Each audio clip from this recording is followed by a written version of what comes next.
Famitsu was an otaku who deeply loved Akihabara's unique culture. One day, he got caught up in a battle against mysterious creatures called the Bud Ones, who attack humans and turn them into monsters. After being saved by a girl named Madame, Famitsu joined her in fighting these Bud Ones in an unusual way, by stripping off their clothes so that sunlight could hit their skin and destroy them. Together with his friends, he made it his mission to protect Akihabara and the otaku lifestyle he cherished so much. The story began when Akihabara was attacked by vampire-like creatures known as the Bud Ones. A man named Famitsu and Madame worked together to fight them. The only way to defeat those creatures was by removing their clothes, since their bodies were highly sensitive to the open air. One day, Famitsu was running alone trying to escape from a woman who kept chasing him. Exhausted, he stopped to catch his breath, only to realize that she was already right behind him. Famitsu immediately ran again to avoid her. He thought he had managed to lose her, but the woman found him once more.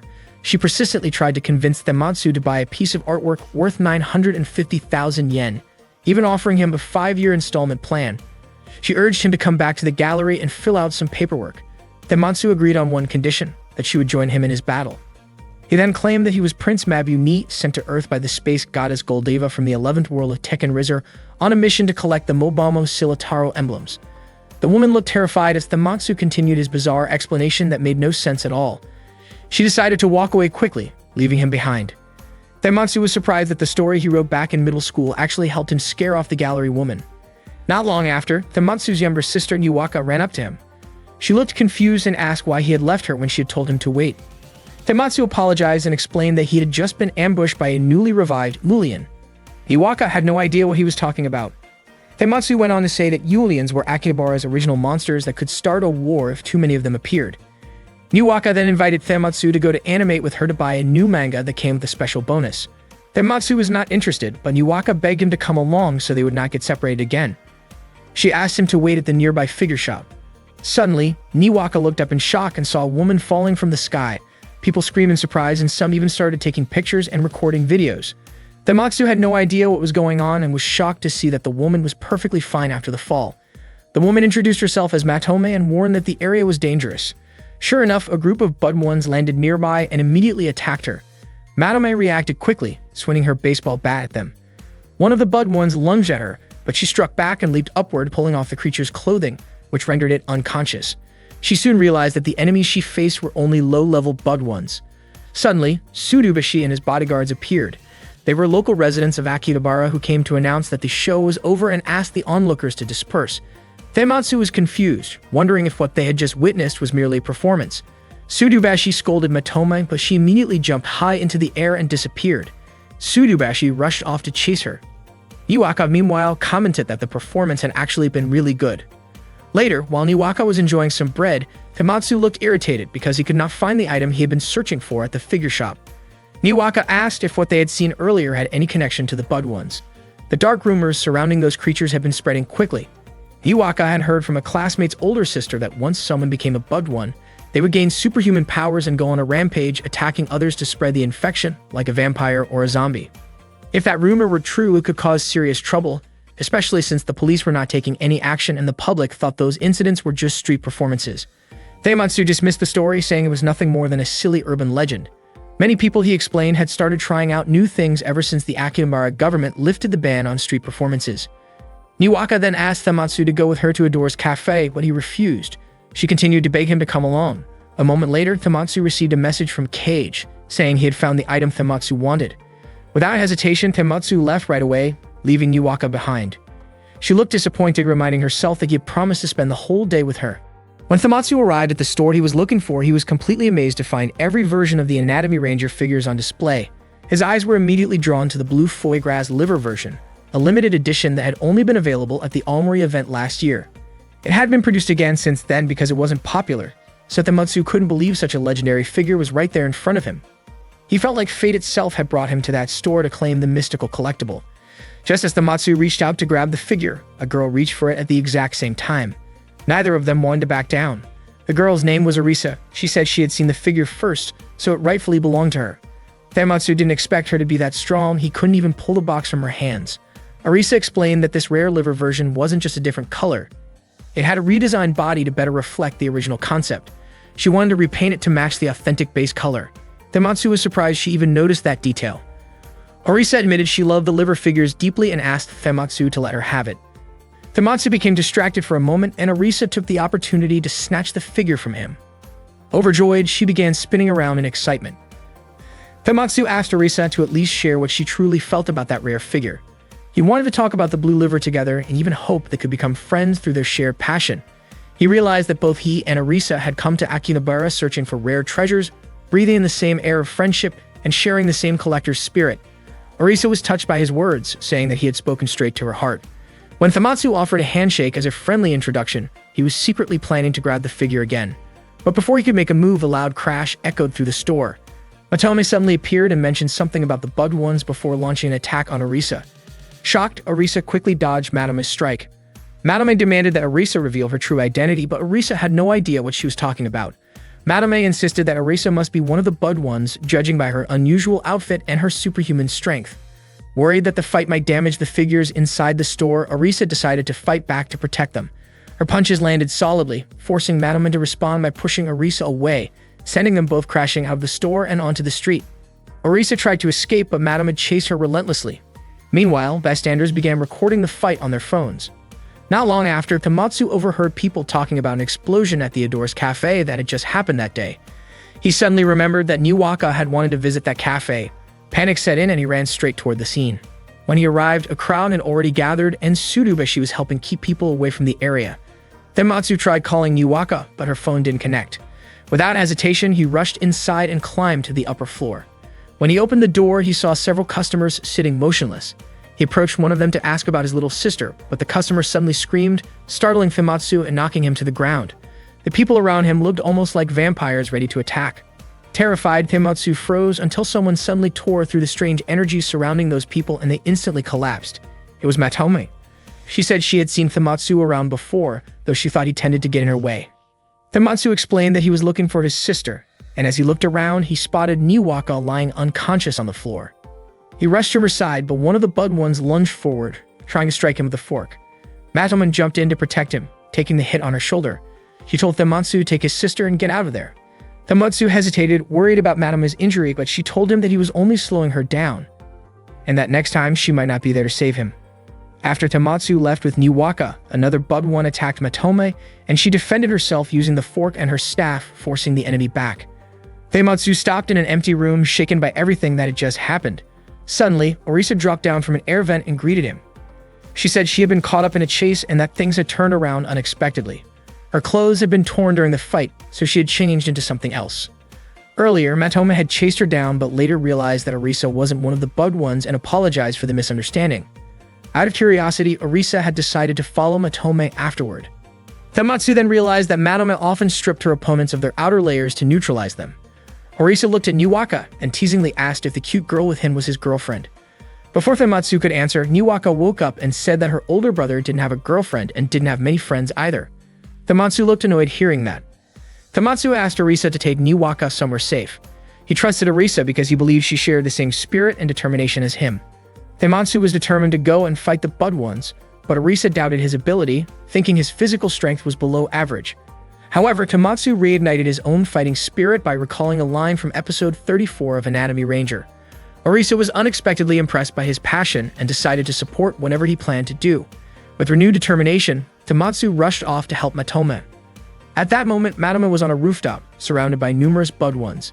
To those creatures, Akihabara belonged solely to them, and all humans were meant to obey their rule. The Bud Ones attacked her from every side. At first, Matome managed to dodge their attacks skillfully, but soon her arms were restrained and their leader struck her repeatedly. Bruised and exhausted, she was accused of being a traitor. For a brief moment, Matome wondered if this would be her end. Suddenly, a cloud of gas burst toward the attackers. It was Tematsu who had come to help her. Thanks to his distraction, Matome was able to break free and rejoin the fight. Tematsu tried to spray them again, but his gas canister was already empty. One of the Bud Ones kicked him hard, sending him flying. Matome was confused about why Tematsu had come, but before she could ask, the Bud One's leader attacked again, knocking her down. The leader aimed a sharp object toward her chest, ready to strike, but at the last second, Tematsu threw himself in front of her to protect her. The attack hit him instead. Matome froze in shock, unable to comprehend why he would risk himself like that. The leader tried to go after them again, but Matome managed to escape while carrying the wounded Tematsu away from the scene. Tematsu lay weak in her arms and tried to speak, reminding her of his own words, that she should always follow what sparks her interest. But before he could finish what sounded like a final message, he went completely still. Madame desperately tried to wake him up. Tears fell as she begged him not to die, not for her, not like this. Refusing to accept his death, she gently held him close and pressed her lips against his, channeling a mysterious energy between them. A brilliant light surrounded their bodies, and moments later, something miraculous happened. Feimatsu opened his eyes again, confused and disoriented. Madame felt an overwhelming sense of relief. She explained that she had performed what she called a transcendence operation, something that went beyond fate itself, though it came with side effects. Before they could process what had just happened, more bug ones appeared. One of them, still holding a metal fork, lunged at them. Feimatsu instinctively caught the weapon midair and managed to defeat the attacker in an unusual way by removing parts of the creature's outfit, exposing it to the open air. Everyone watching, including the remaining bug ones, was stunned. Feimatsu realized something: these creatures were sensitive to direct air exposure. That meant the fastest way to neutralize them was to remove their clothes. Acting quickly, he disarmed several of them using this strange yet effective method. But the Bud One's leader attacked again and managed to strike Feimatsu hard enough to knock him off the rooftop and onto the street below. Madame rushed down to reach him. More Bud Ones surrounded them, but Feimatsu fought back, defeating them one by one using the same unconventional strategy. Finally, when the leader lunged toward him, Feimatsu threw a piece of fabric, caught hold of the leader's clothes, and pulled them away in one swift motion, ending the fight. A crowd began to gather, thinking the whole scene was part of a movie shoot. Some even recorded it with their phones. Feimatsu, still catching his breath, accidentally found himself staring at the defeated leader, who was left partially unclothed. Embarrassed, he quickly looked away when he noticed Matoma had caught him doing so. Surprisingly, Madame wasn't angry. She said she was impressed by how effectively he handled the situation. Matoma then introduced herself properly, but Feimatsu chuckled, saying her name reminded him of a mayonnaise brand reviewer. Madame apologized, saying that ever since that moment, Feimatsu would no longer be able to live a normal life. He had seen the hidden side of Akihabara, a side filled with mysteries, and now he was destined to keep fighting alongside her. However, while Madame was speaking seriously, Feimatsu seemed distracted, barely listening to her words. He casually suggested that they go to a clothing store nearby so they could get changed. Madame tried to explain something else, but Feimatsu already understood this was only the beginning of their new battle together. That night, Madame told Feimatsu that the creatures they had been fighting were called the Bud Ones, bloodthirsty monsters that disturbed the peace of Akihabara. Feimatsu couldn't believe the rumors were actually true.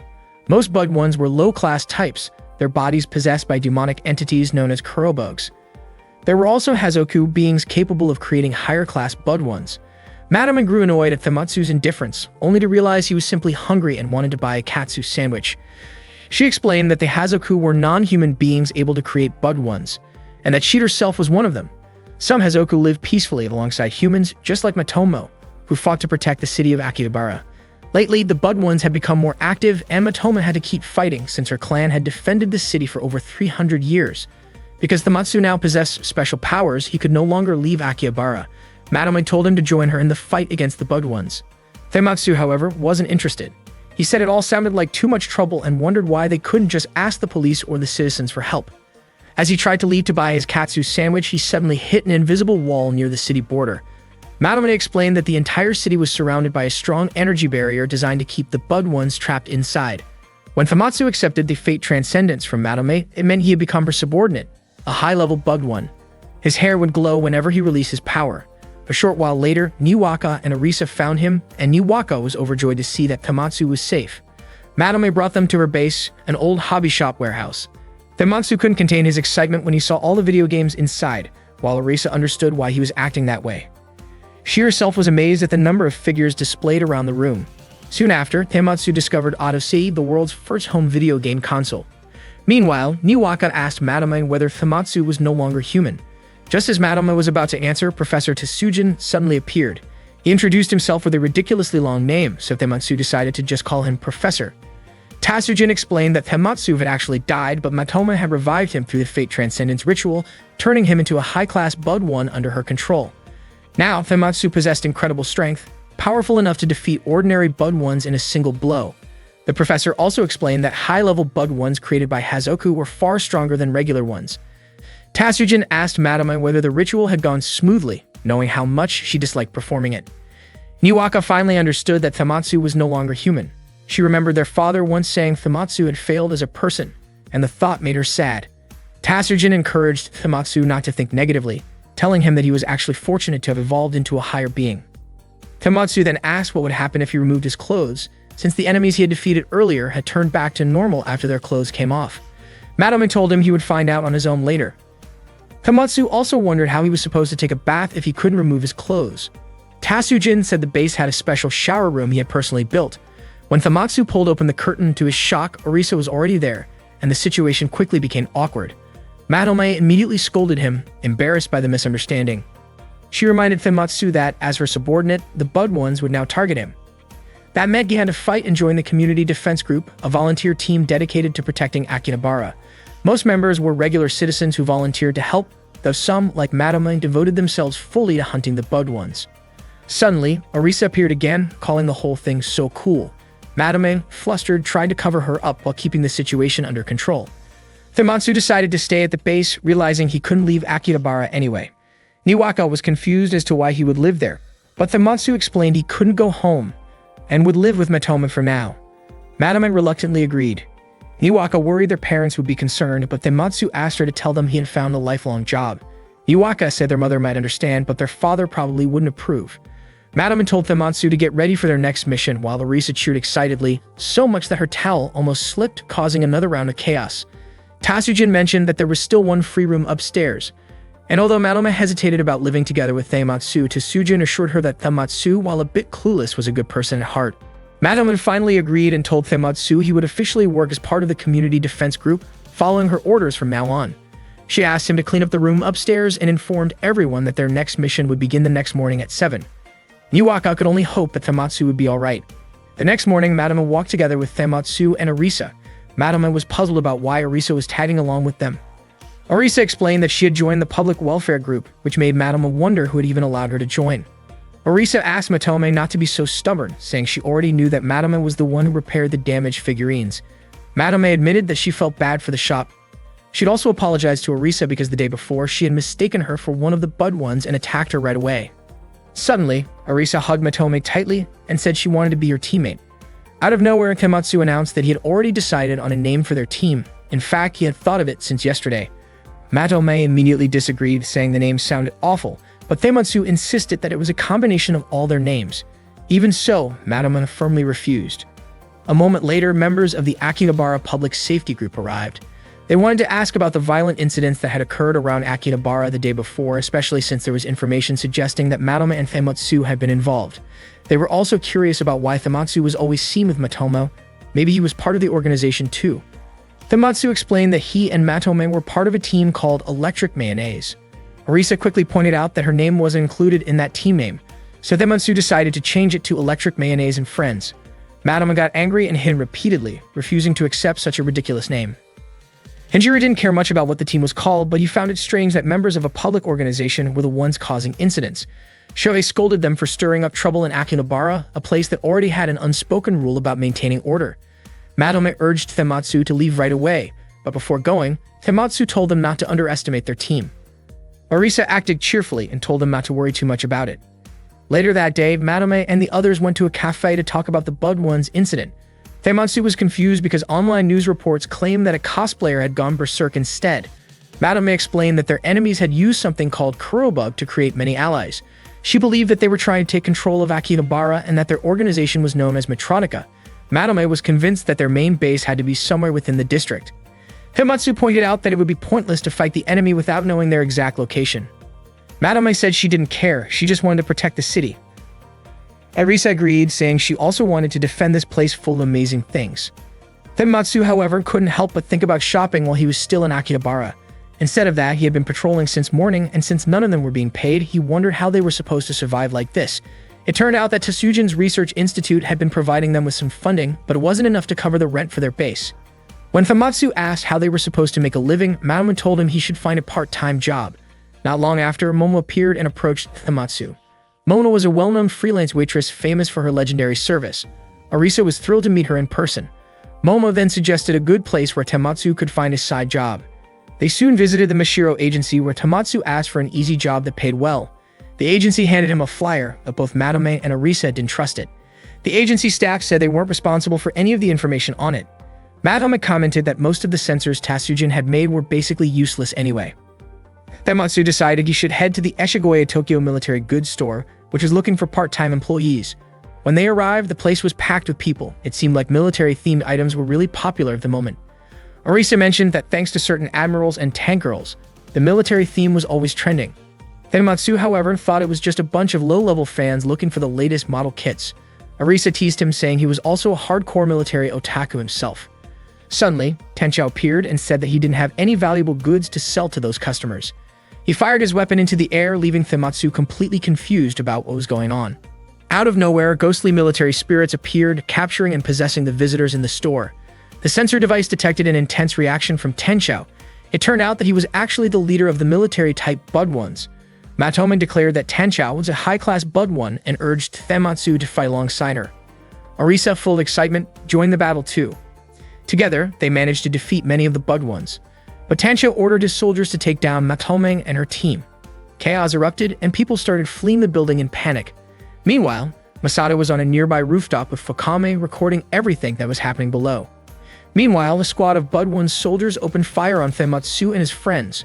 Orisa quickly jumped toward the soldiers and kicked one of them, even managing to snatch his weapon. Matome was surprised that Orisa could pull that off. The three of them moved forward to attack Tenchao. Tenchao soon realized that Tematsu and Matome were immune to his soldiers' regular weapons, so he ordered his troops to switch to special ammunition. The next volley tore through Tematsu's and Matome's clothes, and Tematsu felt his body burning from the strange effect. It turned out those bullets were designed to shred clothing. Matome told Tematsu to fall back. The three of them quickly jumped out of the store. Not long after, Tsurubashi and his group arrived, accusing them of causing trouble. Shohei refused to let smugglers like them run wild, saying it could damage the reputation of the Chuodore community. Suddenly, several grenades were thrown from the store, forcing everyone to run for cover as explosions shook the area. Tsurubashi was confused about what kind of forces were stationed above the store. Matome explained that the attackers were Bud Ones. Kozakura thought it was just a myth, but Matome insisted that Akihabara was in danger and that they had to protect it. Orisa added that Matome's team was also defending Akihabara, just like Chuodori. She then hugged Tsurubashi and asked him to be friendly, since they were all members of the same community. Tematsu urged Orisa to leave, but Tsurubashi suddenly agreed to help. Although his teammates were hesitant, Tsurubashi reminded them that even if they didn't believe in the Bud Ones, keeping Akihabara peaceful was still their duty. Orisa was thrilled, while Tematsu thought the more people they had, the more exciting things would get, especially since he already had a plan for the next battle. Orisa was full of energy and ready to fight alongside them. When they reached the front of the store, Orisa kicked down the line of guarding soldiers. Matome was amazed since she was used to fighting alone. As soon as they entered, they started facing the Bud One's soldiers head-on, returning fire while Matome swung her baseball bat to take them down. Matome asked Tematsu to deal with the store manager, Tenchao, while she handled the Kurobug soldiers. Tematsu asked why Tenchao was doing all this. Tenchao replied that he had no use for unfaithful, trend-chasing people, claiming his store was meant only for experienced elites. He said most of those wannaves would become his pawns in taking over Akihabara. Tematsu told him he should treat newcomers better, reminding him that he probably once thought every Japanese fighter plane was called Type 0. Embarrassed, Tenchao tried to deny it and opened fire on Tematsu, but Tematsu quickly used his clothes for protection, leaped at Tenchao, and pulled off his outfit, ending the fight in an instant. It turned out Tematsu then borrowed the clothes from Tsurubashi for protection. However, once he removed Tenchao's outfit, Tematsu suddenly vanished. Matome realized that people possessed by the Kurobug would return to normal humans once their clothes were removed, but high-ranking Bud Ones and Hazoku would disappear entirely when that happened. Matome apologized for what had happened, but Tematsu's spirit remained high. He said he needed to enjoy life while he could and wanted to buy lots of things so he wouldn't have any regrets. He even decided to look for a job to earn money, rushing off to an agency office. Matome was baffled by Tematsu's reckless enthusiasm. Meanwhile, Orisa had successfully gathered and cared for the victims who had turned back into normal humans. News outlets soon reported that the chaos in Akihabara was a clash between otaku factions. The report was aired by Masato on his channel. After finishing the broadcast, Masato admitted that the story felt a bit exaggerated, but it was actually Fukame who had ordered him to present it that way. Fukame couldn't believe that a high-ranking Matronica member had been defeated so easily, and she began preparing her next plan. That day, Niwaka was watching Ayo's concert performance on TV. Tematsu, sitting nearby, didn't seem to recognize the idol at all. Orisa then explained that Ayo was a popular Akihabara idol who used to be the lead singer for GNZ34. She gained her fame thanks to her sweet stage presence and her cool, composed attitude during fan handshake events. The moment Tematsu laid eyes on Ayo, he immediately fell for her charm and became one of her biggest fans. He even went to see her concert in person.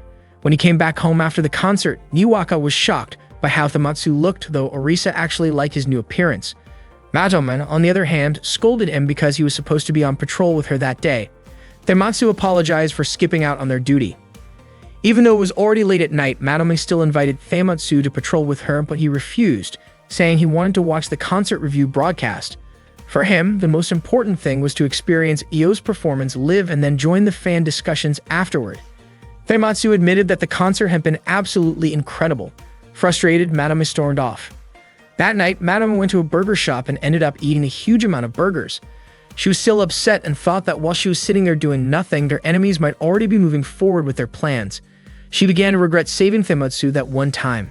Her face turned red when she remembered the kiss they had shared. Meanwhile, Famitsu was at a cafe listening to music when Cage showed up.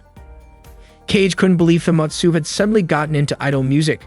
He suggested Famitsu should try listening to higher quality tracks and offered him his own earphones to test. After trying them, Famitsu became obsessed with finding the best audio gear possible. He went to a store and was shocked by how expensive the headphones were. The shop clerk told him they weren't just headphones, they were ear speakers. In the end, Famitsu bought the ear speakers. But it turned out that everything had been part of a plan by Cage and the shop owner to make him buy their products. Sure enough, Famitsu ended up buying a ton of equipment, high-end speakers, the latest audio tech, limited edition vinyl records, record players, pure gold audio cables, and even a mysterious stone said to boost sound quality when placed on the player because it enhanced sound waves with special particles. Later, Famitsu proudly told his friends that after chasing the true essence of audio, he had discovered a simple truth. Idol music is best enjoyed live. His friends couldn't believe it, especially since he had spent so much money on audio equipment. But Famitsu explained that nothing could match the energy at a live concert, the unity, the passion, the way everyone's focus comes together for one person. That, he said, was what being a true idol fan was all about. However, when he got home from the concert, he found a huge credit card bill waiting for him. With no other choice, Famitsu went to an agency to look for part-time work. When asked what kind of job he wanted, he said anything would do, as long as it paid well and the money came fast. The agency gave him a job that seemed perfect for his situation. Meanwhile, Matome was frustrated that Famitsu had completely abandoned electric mayonnaise, first for an idol obsession and now for a part-time job. Niwaka explained that her brother tended to forget everything else whenever he got fixated on something. Matome apologized to Niwaka for making her take Famitsu's place on patrol. Orisa, however, said she understood why Famitsu liked idols. To her, idols represented dreams and everyone adored them. She even admitted that she wanted to chase the world of idols herself. Suddenly, a woman stopped them and asked if any of them wanted to become idols. The three of them screamed in surprise. The woman invited them to talk in a cafe. She introduced herself as Chibusa from Great Emperor Records.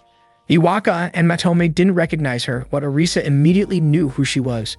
Orisa explained that Chibusa was a major figure in the idol industry, famous for her captivating performances and for producing hit dramas inspired by her own experiences, often touching on the darker sides of the entertainment world. One of her shows, Why They Don't Pay, had been a huge success. Chibusa was a legendary media producer and she seemed impressed that Orisa knew so much about her. Chibusa was accompanied by Muramura, her personal photographer. She told the three girls that she saw untapped potential in them, like diamonds waiting to be polished, and she believed they could be the next big idol trio to shine in the future. She asked if they were interested in debuting as idols. Niwaka was confused by how sudden the offer was, and Matome immediately declined, saying the three of them had an important mission to focus on and couldn't waste time chasing fame. But before they could continue, Orisa quickly covered their mouths and excitedly accepted the offer. She was confident that the three of them could become Akihabara's next big stars. And just like that, Chibusa decided to make them idols. During a training session, Matome used the stage name Ma, Niwaka went by Ne, and Orisa kept her real name as her stage name. Together, the three formed an idol trio called Manias. Chibusa reminded them to maintain their stamina because, according to her, an idol could never succeed without a healthy body. They started doing physical exercises, beginning with jump rope practice while Famitsu was busy with his own job. After that, the trio moved on to practicing fan handshakes, where they had to keep smiling no matter what. At the same time, Famitsu was cleaning windows on a tall building. Next, Matome and her friends practiced climbing walls. Matome questioned whether rock climbing was really necessary to become an idol. Orisa admitted she didn't know either, but she believed it might be part of the new idol standards at the time. Still, Orisa gave it her best effort, full of energy, while Muramura kept recording their activities. Meanwhile, Famitsu continued his delivery job around town. Later on, Madame and her team had a photo shoot. Many photographers surrounded them, taking countless pictures as the trio tried to pose in cute and cheerful ways. They were a bit embarrassed when people started taking pictures from lower angles. Meanwhile, Feimatsu was still busy arranging flower bouquets at his workplace. The next day, the three girls were filmed eating snacks for a promotional video. The scene's direction felt awkward and overly suggestive, and they didn't really understand why they had to pose in such a way. Muramura explained that it was supposed to be an image video to showcase the group's charm.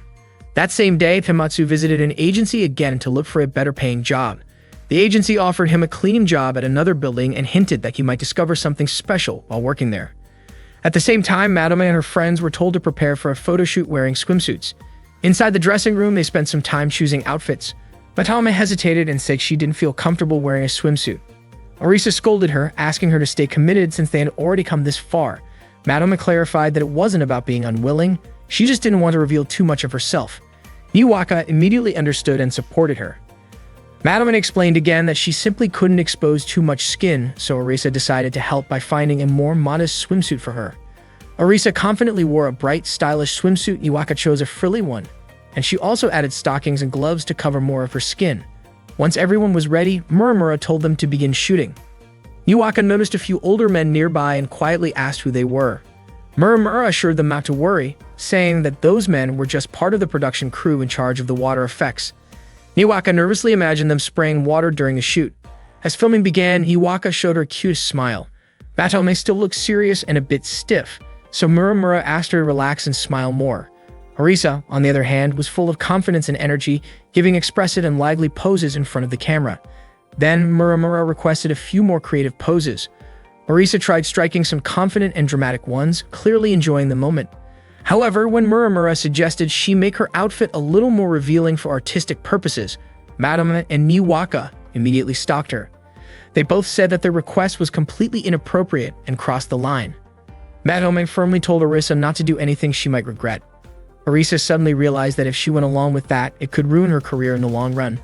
Muramura complained that they were interrupting the shoot and ruining the best part. Chibusa then stepped in and repeated that idols could only succeed with good physical appeal. Niwaka was surprised, saying Chibusa had never mentioned anything like that before. Matome angrily responded that this was nothing more than a trick to lure people into something shady. In the end, Madame decided to stop the shoot and urge her friends to leave the set together. Muramura said that doing something like that definitely wasn't a good choice. Chibusa even warned that she would use her power if the three of them insisted on ignoring her words. Then Chibusa and Muramura revealed who they really were. They were Bud Ones, planning to take control of Akihabara by using a shocking revelation about an idol as their puppet. Orisa was stunned. It all started to make sense since she had already felt something strange from the beginning. Chibusa actually wanted the three of them to keep chasing their dream of becoming idols, but things had gone far from what she originally hoped for. She ordered her subordinates to attack them, and the Bud Ones immediately launched their assault. Matome and Orisa, however, easily threw the Bud Ones into the swimming pool. Since Niwaka couldn't fight, Matome told her to run away. Niwaka started running, but she tripped, and the Bud Ones began closing in. Terrified, Niwaka screamed for help. A few men nearby tried to block the Bud Ones to protect her, but they were too weak and were quickly defeated. The Bud Ones moved closer to Niwaka. In panic, she shouted for her older brother at the top of her voice. In an instant, the Bud Ones were wiped out. Feimatsu had arrived just in time to save her. Niwaka couldn't believe her brother was really there. Feimatsu quickly checked to make sure she was okay. Chibusa then approached and demanded to know who Feimatsu really was. Feimatsu replied that he was just a part-time janitor who cleaned up trouble, and that included people like them. Madame told him to stop acting cool and just help them out. Orisa jumped in to attack Muramura, but Muramura's counter hit sent her flying back. Meanwhile, Feimatsu used his broom handle to face off against the Bud Ones. Muramura kept attacking Matome, but Matome skillfully dodged every blow. She told Feimatsu that Muramura was their commander and that he needed to take him down. After clearing out the Bud Ones, Feimatsu turned his attention to Chibusa, but defeating her wasn't easy. Chibusa was strong and incredibly fast. She even used a rapid strike technique that shattered the broom handle in Feimatsu's hands. Not long after, Feimatsu managed to grab the edge of Chibusa's outfit, weakening her control. At the same time, Muramura forcefully pulled at Orisa's costume, causing her to fall and hurriedly cover herself. Madame realized then that both Chibusa and Muramura were high-level Bud Ones. She was fighting Muramura alone, and her outfit was torn during the struggle. Feimatsu, worried about her, tried to run to her side, but the Bud ones blocked his way. He managed to push through them easily, thanks to his experience squeezing through crowds at idol concerts, and caught Muramura's arm. Muramura pulled away and the two started battling head-on. Feimatsu went for Muramura's outfit again using his signature spinning move, a wild, powerful technique that sent Muramura and the other Bug ones flying. The impact caused Muramura's outfit to come off and he fell into the pool before vanishing. Niwaka, Orisa, and Madama cheered with relief, happy that Feimatsu had managed to defeat Muramura. Shortly after, Chibusa regained her senses, returning to normal and having no idea what she had done. Madama then explained everything to her. Chibusa apologized for all the trouble she had caused. Madama assured her that it wasn't her fault, the Bug ones had been controlling her actions. Chibusa admitted she didn't remember much about what had happened under their control, but she did recognize real talent in the three of them. As an apology, she offered to become their producer. Madame and Niwaka were shocked, while Orisa couldn't believe such an opportunity was suddenly right in front of her. The next day, the three of them performed on stage. They sang and danced with full energy. Their performance was truly impressive. Their natural talent shone through. By the time the song ended, they were all out of breath. Only 6 people showed up to their concert, but everyone clapped enthusiastically. Feimatsu gave them a thumbs up, showing how much he enjoyed it. Orisa was surprised that their first concert had such a small audience. It had been arranged so suddenly that they hadn't had time to promote it properly. Still, Madame didn't seem bothered at all. She smiled, seeing how happy Feimatsu was with their performance. One day, Feimatsu set up a beam antenna on a tower so he could pick up broadcasts from both Hokkaido and Okinawa. Madame asked Niwaka what Feimatsu was doing, and Niwaka explained that he was installing an antenna for amateur radio. Feimatsu had been into radios ever since grade school, and after spending so much time around the shops in Akihabara, it seemed like his old enthusiasm had come back. Madame wondered if they really needed an antenna that big. Tatsujin, however, seemed excited about it. The weather was perfect, and she wanted to tune in to different frequencies. As Tatsujin adjusted the dial, the antenna suddenly spun around and hit Feimatsu on the head. He lost his balance, but luckily, the safety rope caught him before he fell. Feimatsu scolded Tatsujin for being careless, and she quickly apologized. Later that day, Feimatsu went to a store while staying in touch with Orisa over the radio. At that moment, Orisa was watching their target and waiting for Feimatsu's signal. Niwaka, who was standing near the stairs, asked if Orisa had found anything good. Feimatsu told Orisa to stay put so he could double-check first, but Orisa insisted they move fast before losing the item. Feimatsu told her not to rush, but Orisa didn't want to wait any longer. She went ahead and grabbed it, an extremely rare item for a bargain price. Orisa was thrilled with her find, but Feimatsu scolded her again after discovering another store selling it for 120 yen less. Niwaka asked Feimatsu to lower his voice before he drew attention to them. Madama couldn't understand why they were using radio communication when they were all standing so close together. It turned out that in the city their transmitters only worked within a 30-meter radius. Afterward, Feimatsu and his friends went to Fuji Radio Electronics, where he planned to upgrade their communication system. The store had everything. Legendary models like the True to 830, Yaejizu GT 101Z, FGDX 9000, and many others. Madame and the others couldn't believe how excited Feimatsu was while picking out radios. He was especially thrilled when he found a vacuum tube amp, the Yaejizu SL 2,100,572B, with automatic tuning and digital signal features. He even started dancing with it in his arms out of pure joy. A moment later, Niwaka picked up an air traffic broadcast. She was shocked, wondering if it was some kind of classified transmission and whether they were even allowed to listen to it. Orisa casually said that listening for fun wasn't really a problem. Soon after, Feimatsu discovered a new device that could send pictures digitally and connect through VoIP. Madame couldn't understand why they needed a transceiver when they already had smartphones. Feimatsu explained that radio waves behaved differently each day and they needed to sharpen their skills, technology, and creativity to catch them accurately. Amateur radio, he said, brought back a sense of adventure and curiosity that modern people had forgotten. It could connect people all around the world, anytime and anywhere. To Feimatsu, simple radio waves created a kind of joy that smartphones never could. Smartphones were convenient, sure, but they only worked within the digital spaces created by corporations. Depending too much on them, he said, meant people might lose their ability to think independently. Feimatsu even covered his smartphone with a small plastic casing as if to make a point. Suddenly, a deafening sound wave burst through the air. Every smartphone and computer around them exploded at once. A massive tower had appeared, blasting out shockwaves powerful enough to blow up electronic devices across nearby buildings. Madame was stunned. She didn't remember ever seeing a tower that huge before. It looked just like Tokyo Tower. Orisa pointed out that it might actually be the legendary Akihabara Tower. Then a voice echoed from above. A girl standing at the top of the tower declared that this was indeed the legendary Akihabara Tower, also known as Tokyo Tower 2. She announced that she and her followers would reclaim the dreams that had been taken from them by the Sumida Ward. Famitsu and the others were shocked when they realized the whole thing was the work of the Bug Ones. The girl's name was Denko. Denko explained that the Bug Ones' special radio waves transmitted from the tower had destroyed all communication devices. The tower's signal was stronger than any ordinary radio tower. It was going to be the most powerful broadcast tower in all of Japan. Hearing that, Famitsu and his friends knew they couldn't just stand by. They rushed toward the tower to stop her. Denko immediately unleashed a powerful microwave burst. The blast caused Famitsu, Madame, and Arisa's clothes to spark and burn slightly from the heat. They quickly retreated, feeling the intense sting across their bodies. Denko laughed as they ran, sending another wave of energy their way. Realizing they were at a disadvantage, Famitsu and the group decided to fall back to their base. The attack's strength was so intense that it even scorched several nearby buildings as they escaped. At their head-out, Niwaka was treating Famitsu, Madame, and Arisa. Tatsujin mentioned that dealing with enemies who use microwave waves was proving to be quite troublesome. At that time, Akihabara was in chaos. Smartphones and computers were exploding because of the strange waves. According to Famitsu, the only way to stop the signal might be to destroy the tower, but they couldn't even get close to it.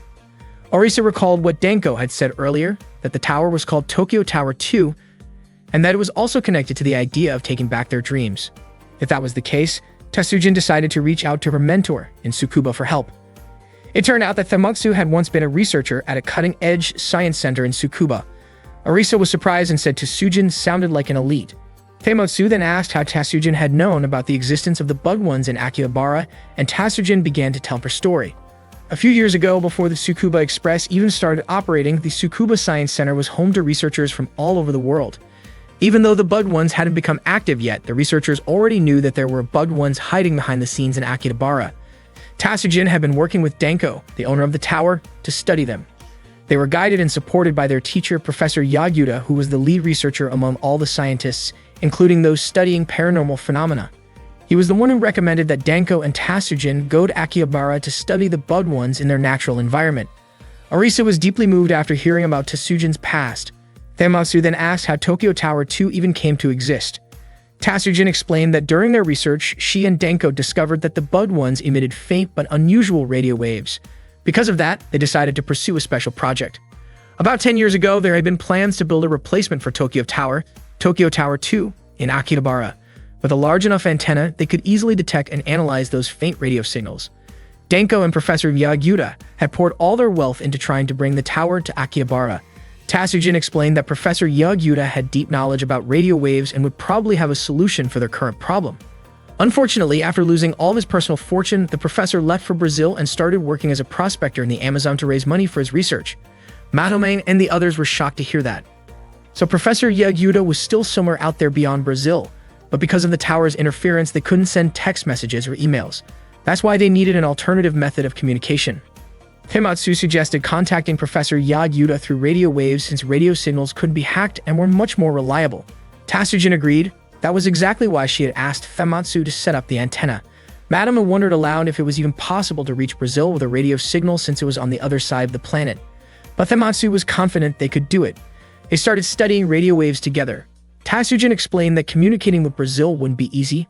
They had most of the equipment they needed, but the one thing they couldn't control was the weather in the ionosphere. She even joked that if praying could control the sun, she would be praying all day long.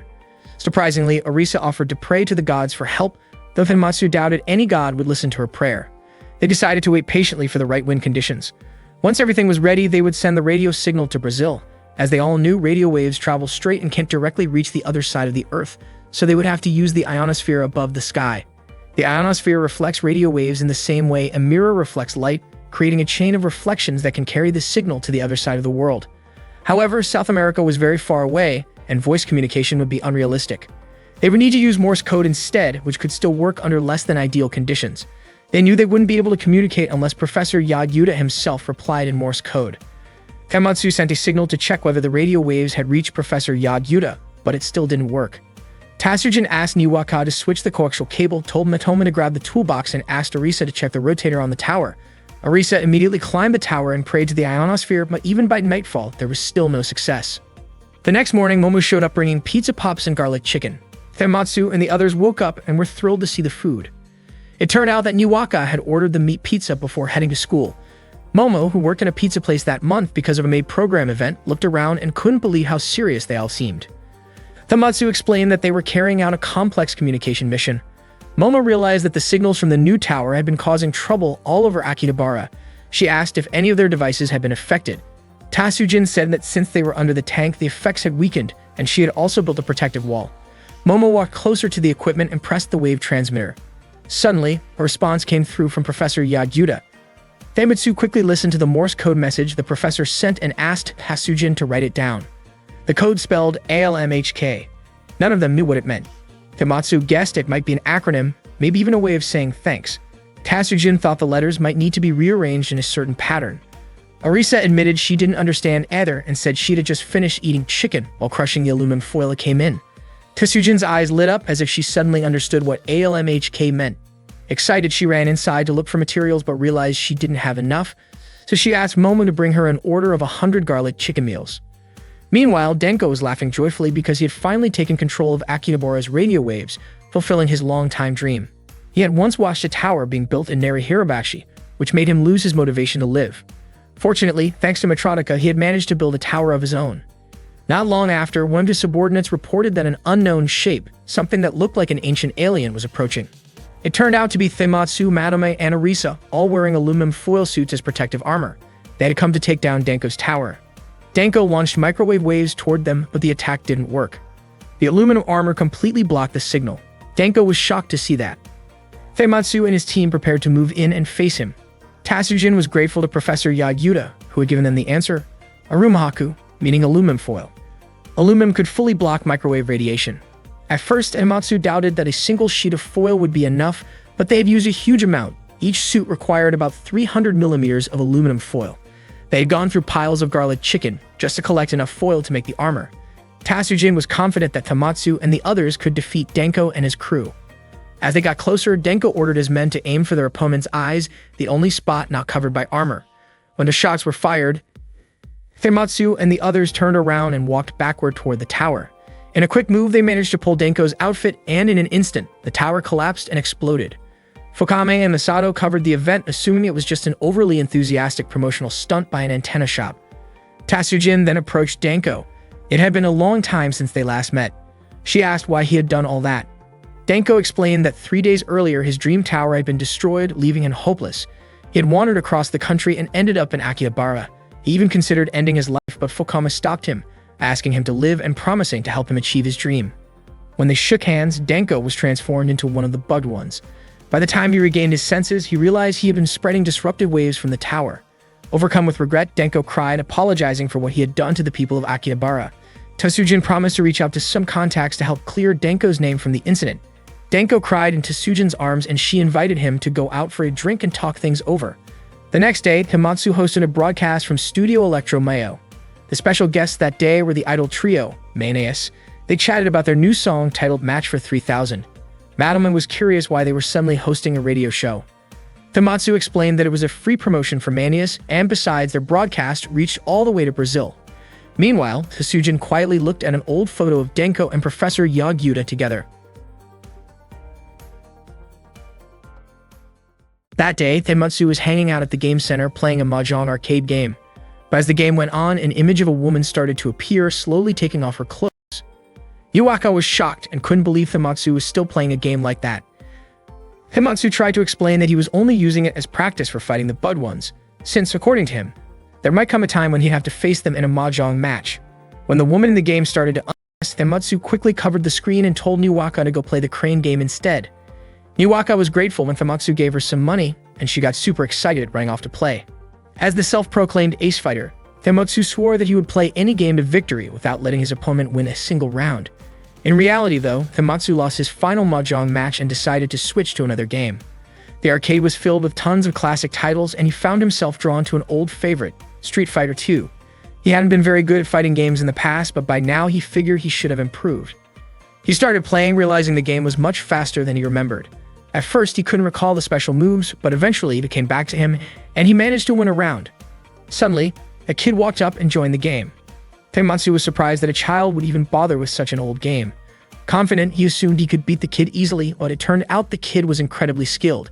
Without giving Tematsu a single chance to land a hit, the kid completely crushed him.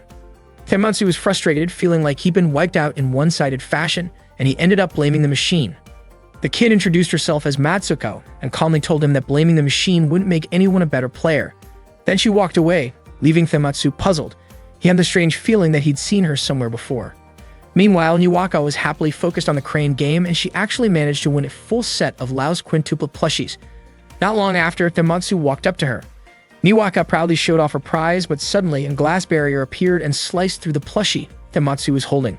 Both of them were shocked, and Niwaka froze in fear. Out of nowhere, a giant mechanical claw reached down from the ceiling and grabbed her, lifting her up into the air. Niwaka screamed for help, and when Tematsu tried to smash the glass to rescue her, he noticed a warning message saying that anyone who hit the machine would be banned from the arcade. Before he could figure out what to do, the ceiling closed up again, taking Niwaka with it.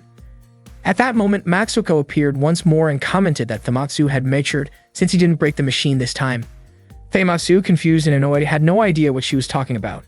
A few seconds later, Tematsu received a message from an unknown sender saying that his little sister had been taken. Furious, Tematsu turned to confront Matsuko, but she vanished before he could even react. Shortly after, Arisa contacted him and warned that Niwaka was in serious danger. Tematsu rushed back to their base, trying to figure out a plan to save her. That's when another threatening message appeared. The kidnapper demanded that if Tematsu wanted Niwaka back, he would have to enter the massively popular Street Fighter V tournament and win. The kidnapper had already signed him up.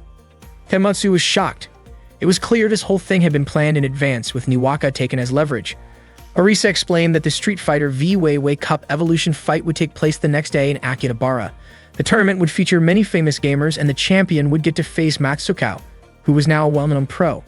Arisa told Tematsu that Matsuko wasn't just famous for her skills. She was also considered one of the most beautiful and brilliant players in the gaming world, having already won tournaments across the globe.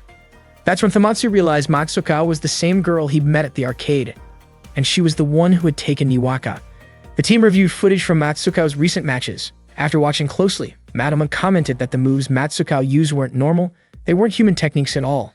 Madama was convinced Matsuko must be a bugged one. Tematsu couldn't believe it. The so-called genius of the gaming world turned out to be someone using bugged one powers. It was incredibly disappointing. Madama asked if Tematsu thought he could really defeat Matsuko. Arisa stepped in, saying he'd have to beat several famous pro gamers first if he wanted to reach her in the tournament. Tematsu admitted he wasn't exactly great at fighting games, but Arisa reminded him that, as Confucius once said, "You'll never know until you try." She encouraged him to give it everything he had. Motivated by her words, Tematsu vowed to do whatever it took to save Niwaka. Tatsujin had already guessed that Tematsu would say that. In fact, Tatsujin had anticipated it and had even built a special training machine to help Tematsu improve his fighting game skills.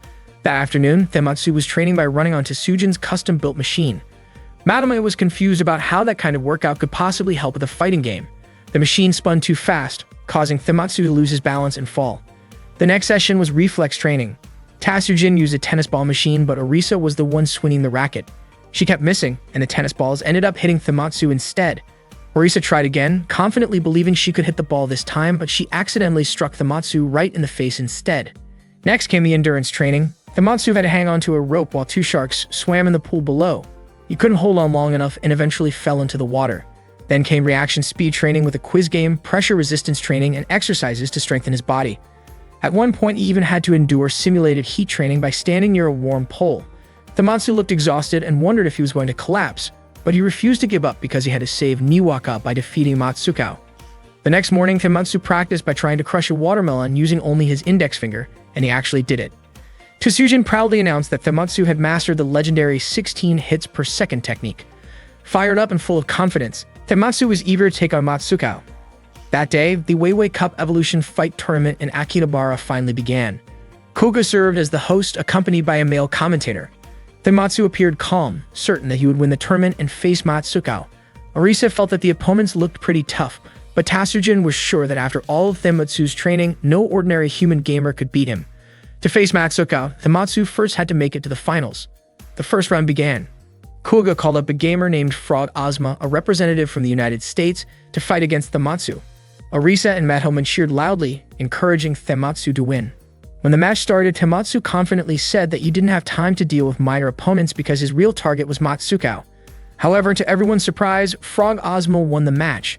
Tematsu couldn't believe it. He was completely defeated in the very first round. The shock hit him hard. To rescue his kidnapped little sister, Tematsu stayed up all night training for the Weiwei Evolution Fight Tournament. Even though he lost in the first round, he made an incredible comeback in the playoffs and knockout stages. To reach the final, Tematsu defeated Inferno, one of the strongest contenders, earning the right to challenge Matsukao, the genius gamer. When Matsukao and Tematsu finally faced each other, Tematsu declared that he would win this battle to save his sister. Matsukao didn't quite understand what he meant, but she didn't care much about that. What truly interested her was that she could sense something special about Tematsu, something that made her want to play seriously. The final match began. Tematsu's spirit burned brightly, and for a while he held the upper hand against Matsukao. He stayed calm under pressure, executed a perfect combo, and finished with a critical art. Tematsu won the first round, and the crowd erupted in cheers. Orisa and Matoma jumped with excitement, thrilled to see him take the lead. Suddenly, one of the spectators mentioned that Matsuko always used the first round to study her opponent's playstyle. Tatsujin didn't believe it at first. The spectator explained that in every best-of-3 match, Matsukao intentionally lost the first round to analyze her opponent's tactics. After that, she would mentally process the data and create a strategy to win the next rounds.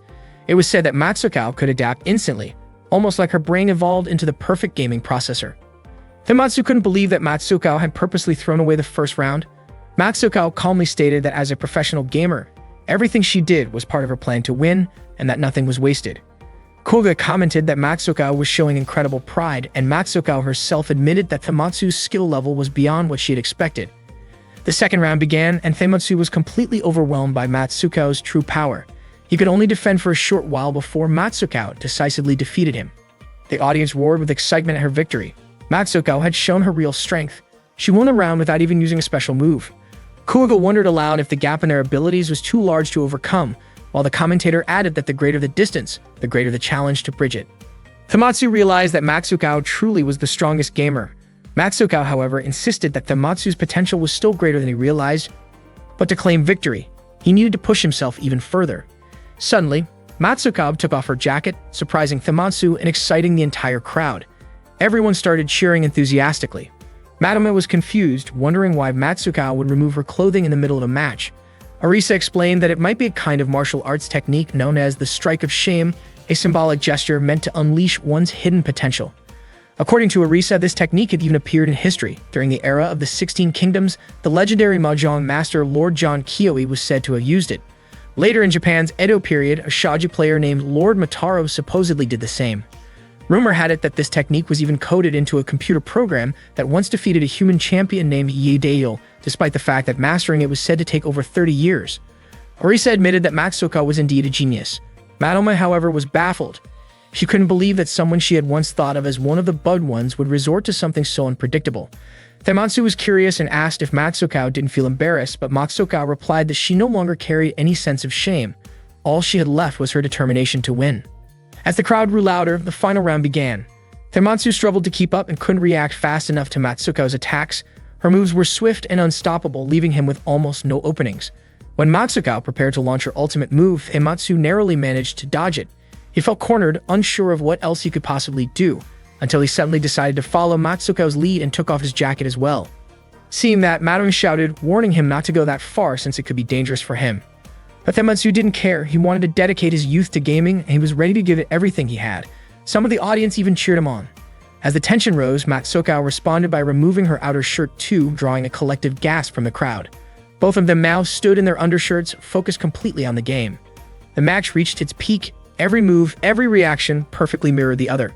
Matsukao was thrilled to be fighting such a skilled opponent and confidently declared she would end the game right there. But Tematsu refused to lose. He wanted his own legend to begin that day. He stood upside down, spinning his body using only his hands, shocking Orisa, who realized all his years of training had been for that very moment.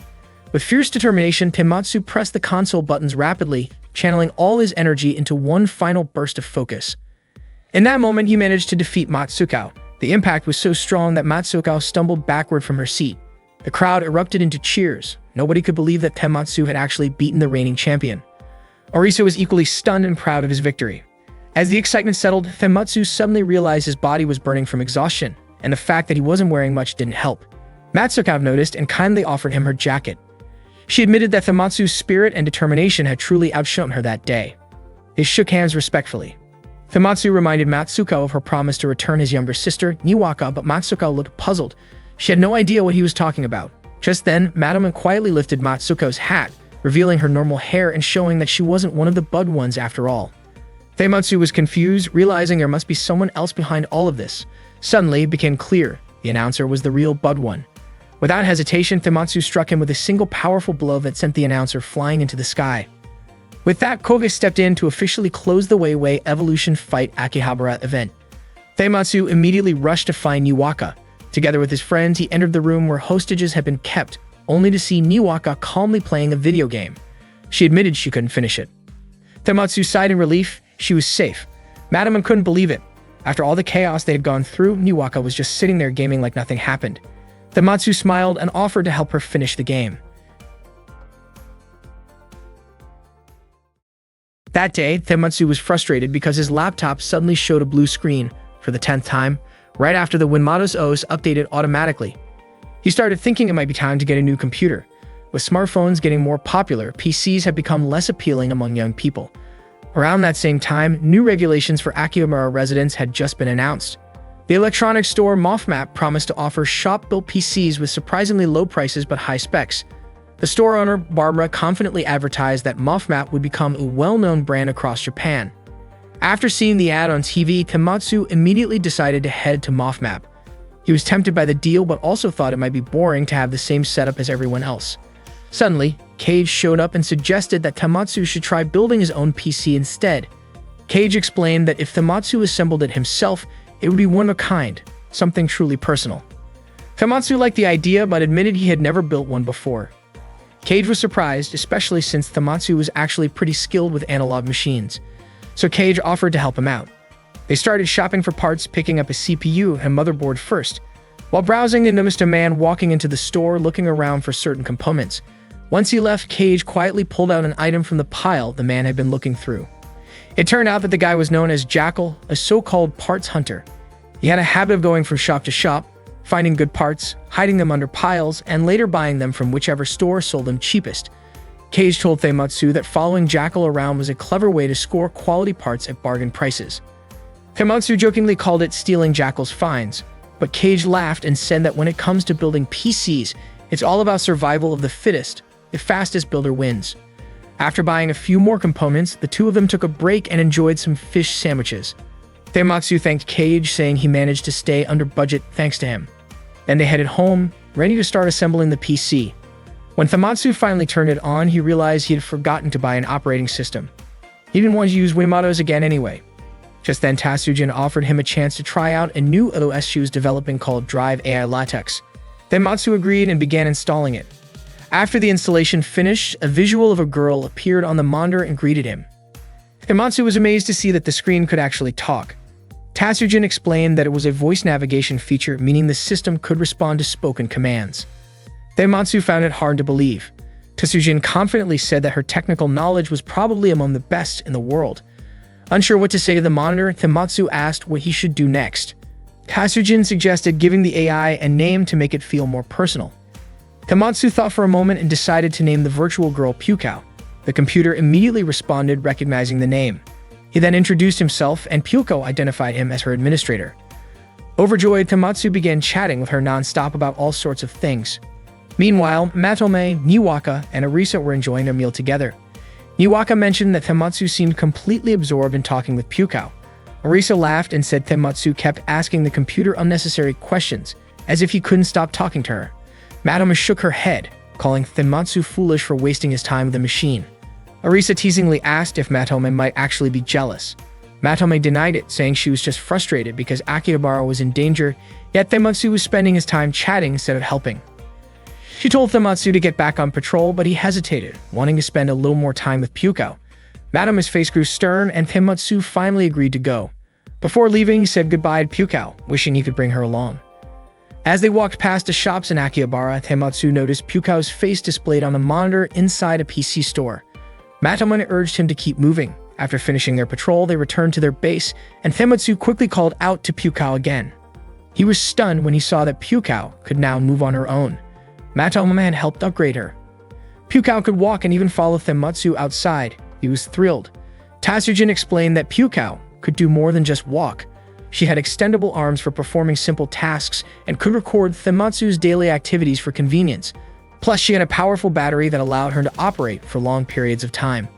Thematsu was overjoyed and gave Pyukao a big, friendly hug. Orisa commented that he was being overly enthusiastic, but Pyukao responded with a gentle hug in return. Madame, however, didn't seem too pleased with the whole scene.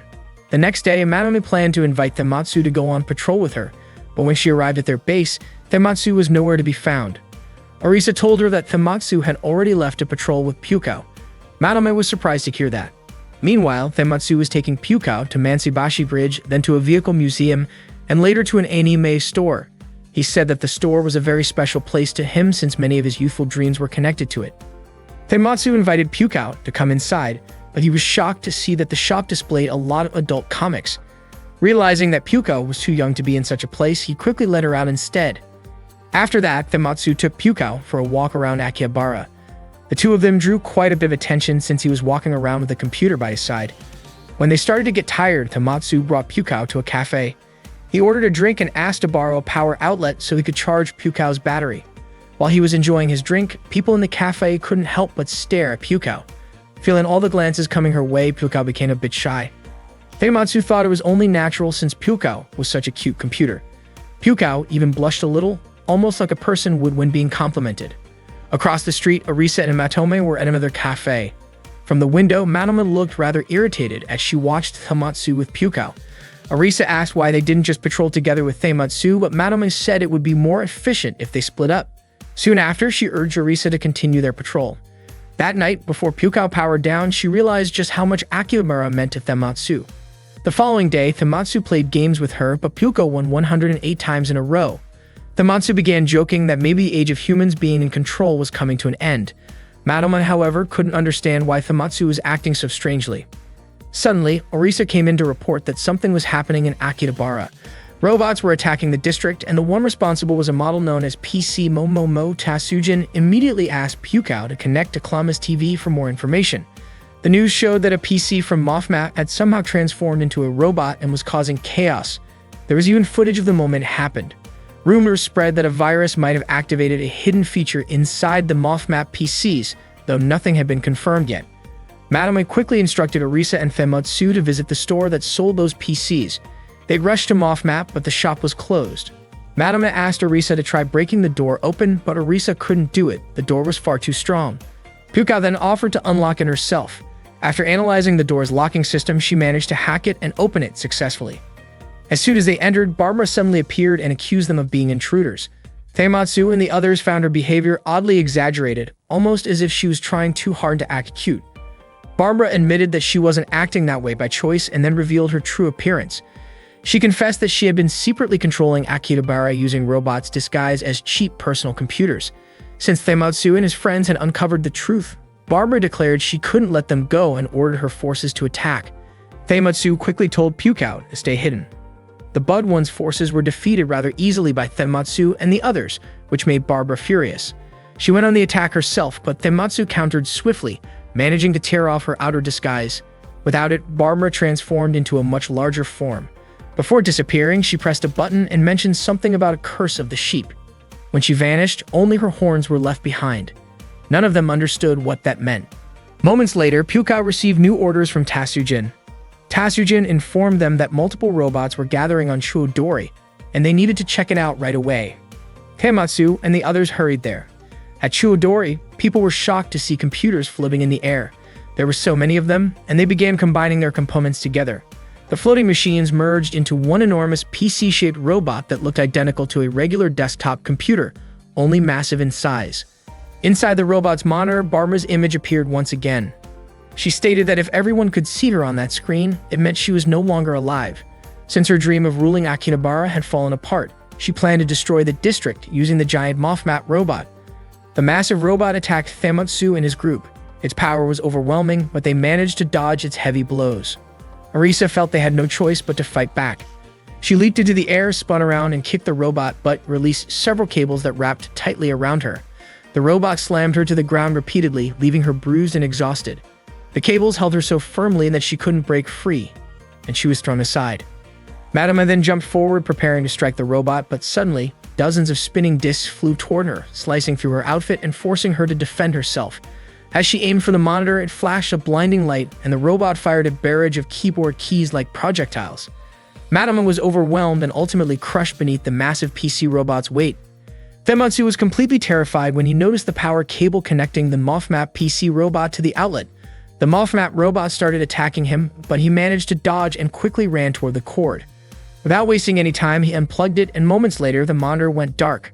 Suddenly, a warning appeared on the screen, stating that an abnormal shutdown had been detected. To protect personal data and delete inappropriate files, the MOFMAP PC robot would initiate a self-destruction sequence that could cause damage within a 5-kilometer radius. Tematsu, Madame, and Arisa screamed in panic as a 100-second countdown to detonation began. The group was overwhelmed with fear. Hearing this, Pukao disconnected her charging cable and began moving toward the MOFMAP PC robot. Tematsu had no idea what she was planning to do. Then, Pukao pushed her output to maximum and lifted the MOFMAP PC robot into the air. Tematsu shouted for her to stop, but she continued to rise higher, carrying the robot away from Akihabara. Pukao had learned that Akihabara was a precious place for Tematsu. As she ascended far above the ground, the countdown reached 0, and the MOFMAP PC robot exploded with immense force. Tematsu cried out her name in despair. After the explosion, Tematsu isolated himself on a rooftop, mourning the loss of Pukao. A little while later, Tatsujin approached him, saying that everyone was worried about him and urging him to come back. Tematsu said that Pukao had always prioritized long-term data storage, so he couldn't understand why she had done something so reckless. Tatsujin explained that it was precisely because of that reason, because she valued what mattered most. Tatsujin said that throughout history, Akihabara had constantly changed. It had once been a black market district in a burned-down city, later becoming an electronics hub, and eventually transforming into a haven for otaku culture. The memories and emotions of countless people had gathered there, turning the city into something like a living database. Tatsujin added that Tematsu loved Akihabara deeply, and perhaps Pukao had protected it because, to her, that love was the most important data of all. Touched by those words, Tematsu began to tear up. Tatsujin told him that as long as he remembered Pukao, she would continue to live within his memories, and that he should treasure that data carefully. Tears rolled down Tematsu's cheeks as he thought back to Pukao, their first meeting, their days patrolling the city together, their strolls through the streets of Akihabara, and finally, the moment she acted to save the city, even at the cost of herself. All of it remained beautifully etched in his memory. That day, Tematsu was trying to take a photo of a collectible figure. He searched for the right shooting angle, experimenting with what he called the Canada perspective, or more precisely, the Oberi-style pose. Unfortunately, he accidentally broke the figure. Tematsu immediately felt terrible about it. Yuaka came in looking sad. It turned out the figure belonged to her. When she saw it shattered, she couldn't hold back her tears. Yuaka scolded Tematsu, explaining that the figure was really special to her and that she had only managed to get it at the very last minute. There was no way to find another one like it. Tematsu apologized right away, telling her that a figure like that could probably still be found at an auction. But Yuaka said it wasn't about how easy or hard it was to replace. Anyone would be upset if someone broke something they really cherished. Instead of really listening, Tematsu got distracted by how good his photos turned out. That made Yuaka even more upset. He told her he had used the Canada perspective, but she didn't care and stormed off. Tematsu couldn't understand why she was that angry. Madame and Arisa both understood Yuaka's reaction. They said it made sense because that figure must have meant a lot to her. Feeling guilty, Tematsu decided to look for the same figure at an auction. Madame wasn't sure Yuaka would forgive him, even if he managed to replace it. Unexpectedly, someone placed a huge bid on the figure. The price was far higher than Tematsu had imagined. He was shocked, especially since he didn't have any money at all at that moment. To fix things, Tematsu went to an agency to look for a short-term job. Koga was surprised to see how eager he was to work. She'd offered him a part-time position at a bar that paid quite well, 1,500 yen an hour. Tematsu immediately became interested in the offer. He then went to the office and had an interview with the CEO on the third floor, a man named Suthamu. When they met, Tematsu said he applied because he was curious about how the bar operated, especially its service style and staff management. He also mentioned that he lived nearby. Suthamu playfully commented that the high pay might be a better reason than service or management. Tematsu smiled, realizing that maybe his motivation for money wasn't entirely right. Suthamu explained that his bar hired almost anyone, except those who were truly unfit for the job. Many people before Thamatsu had joined just for the money, but after working there, they discovered that there were more valuable things than pay. He hoped Thamatsu would also find what truly mattered while working there. Thamatsu was then officially hired. The bar was quite spacious, and all the employees wore maid and butler costumes. Thamatsu felt a little embarrassed in his outfit, but the head butler, Jiro, told him it actually suited him well. Thamatsu then asked about the heart symbol on their name tags. One of the bar staff, a girl named Kin, explained that the heart was a training mark.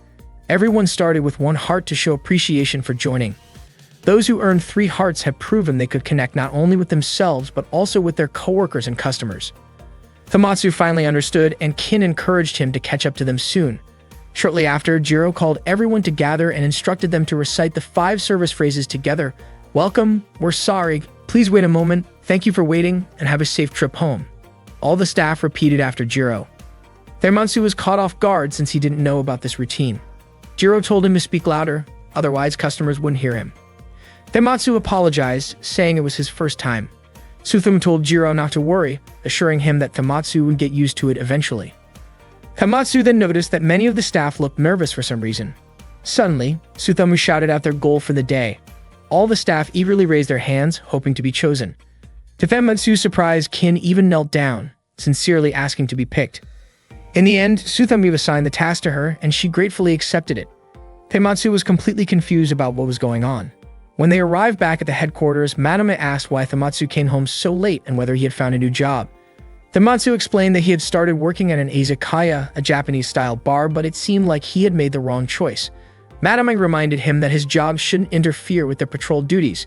Thamatsu admitted that for now he couldn't join the patrol because he needed to focus on work. Madame grew frustrated, thinking he was just making another excuse to be lazy. Thamatsu, feeling exhausted, said he needed to sleep early since he had to get up at dawn the next day. Madame was puzzled by his attitude and reminded him that he should apologize to Niwaka. The next morning, Niwaka held a box containing one of her collectible figures. It turned out that the figure had been a gift from Thamatsu. Meanwhile, at the bar where Thamatsu worked, the place was packed with customers. Thamatsu served the orders with a warm and cheerful smile. As he carried his stack of dirty dishes to the back, Kin approached him and praised him for receiving his first thank you from a customer. Thamatsu was surprised, saying that hearing gratitude should be normal. Kin explained that it had taken her quite some time before anyone had ever thanked her like that. She told Thamatsu that he truly fit this kind of job. Not long after, Jiro asked Thamatsu to take a picture of him with a girl who was celebrating her birthday that day. Instead of using Jiro's phone, Thamatsu pulled out his camera, saying that a special moment deserved something special. Jiro laughed and called him the bar's official photographer. Thamatsu's face turned red from embarrassment. The birthday girl looked genuinely happy when she saw the photo and thanked Thamatsu warmly. Jiro praised Thamatsu's impressive talent and gave him a friendly pat on the back, which startled him a little. Thamatsu told him that he was exaggerating too much. Before closing time, Suthamu approached Thamatsu to compliment his hard work. As a small reward, he added a heart symbol to Thamatsu's name badge. Thamatsu couldn't believe he had earned it so soon. Suthamu encouraged him to keep doing his best. Kin and Jiro congratulated him, and soon everyone at the bar joined in, celebrating his effort with excitement. That night, Madame noticed Thamatsu had already fallen asleep from exhaustion. She didn't expect that he had been working so late into the night. The next day, Thamatsu asked his coworkers what they were talking about. Kin explained that every time a customer thanked them, they would receive a thank you bonus, and that day was their weekly payout. Kin joked that their payment was literally made of words of gratitude. When the staff lined up to receive their payments from Suthamu, Thamatsu realized that this bar really did have a unique reward system. When it was his turn, Suthamu praised his dedication and effort. Thamatsu opened his envelope, only to find several slips of paper with handwritten thank you notes from customers. Kin smiled and said that his first payment was full of appreciation from people he had helped. Confused, Thamatsu asked what that meant. Jiro explained that each note represented the gratitude he had earned from the customers he had served. Kin encouraged everyone to give Thamatsu another big thank you for breaking the record that day. Meanwhile, Niwaka arrived at the headquarters looking for Thamatsu. Manomeng and Arisa invited her to sit and talk. Niwaka admitted that she might have been too harsh on him and wanted to apologize. Madame wondered how Thamatsu could ever leave his younger sister behind like that. Niwaka then remembered how in the past they had always done everything together. She also recalled reading something Thamatsu had written once, that one of his biggest goals in life was to protect his little sister, who meant the world to him. Suddenly, she said softly that Thamatsu had always been hard to understand. At that very moment, Tematsu accidentally dropped a tray of food he was carrying for a customer. Kin quickly came over and Tematsu apologized right away. Kin reminded him that he shouldn't be too scared of making small mistakes, since that would only make it harder for him to collect thank yous. She noticed how anxious he looked, even though he had seemed so bright when he received his first words of appreciation. Tematsu confessed that he didn't really know what his purpose for working there was anymore. He looked confused and uncertain. Kin reassured him that everyone started somewhere, and she believed he would find his reason soon enough, through all the gratitude he would continue to receive. She gently put a hand on his shoulder, telling him that they would keep working together to collect as many thank yous as possible. Moved by her kindness, Tematsu teared up. Jiro and the others came over to encourage him too. Tematsu promised he would stand back up and do his best again. Watching the scene, Suthamu smiled quietly, feeling proud to see Tematsu surrounded by such supportive friends. That day, Koga was surprised to see Tematsu handing out thank you flyers to people on the street. His enthusiasm burned brighter than ever as he carried out his duties, even volunteering to help with the kitchen work. When Jiro brought up Tematsu's schedule, Tematsu cheerfully said he wanted to work every single day. It had been a full week since Tematsu last returned to their base. Madome and Niwaka couldn't figure out what he had been doing all this time. Then suddenly, Orisa burst in, shouting that something serious had happened. She showed them a magazine that had published an article about Tematsu, something that put him in danger. Without wasting a moment, Niwaka, Madome, and Orisa hurried to the bar where Tematsu worked. None of them expected to see how different Tematsu looked when he greeted them. Madame asked Tematsu to quit his job while Orisa said that he was heading down a path with no return. Tematsu replied that the bar was the best workplace he had ever been in, and that his dream there was to collect as many thank yous as possible. The others were confused by what he meant. Niwaka walked up to him and in frustration slapped him hard. She wanted him to wake up and realize what he was doing. She even picked up Madame's staff and hit him lightly, still trying to bring him back to his senses. Tematsu fell to the floor dazed. Niwaka knelt beside him and reminded him that his real dream wasn't working in a bar. It was to write a novel that would sell well, be adapted into a live-action movie that might not go perfectly, but then become an anime hit, leading him to live a happy life doing what he loved. With tears streaming down her face, she asked if he had already given up on the dream he once told her about. Tematsu came to his senses and got up. He admitted that being someone needed but not actually contributing wasn't who he really was. Orisa was overjoyed to see him back to normal, and Madame sighed, saying that only a careless big brother would ever make his little sister cry like that. Soon after, Suthamu appeared. He realized that Tematsu had broken free from the illusion.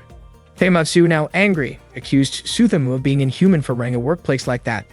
Suthamu laughed, admitting that he hadn't expected to be found out, and indeed, he revealed himself to be one of the bugged ones.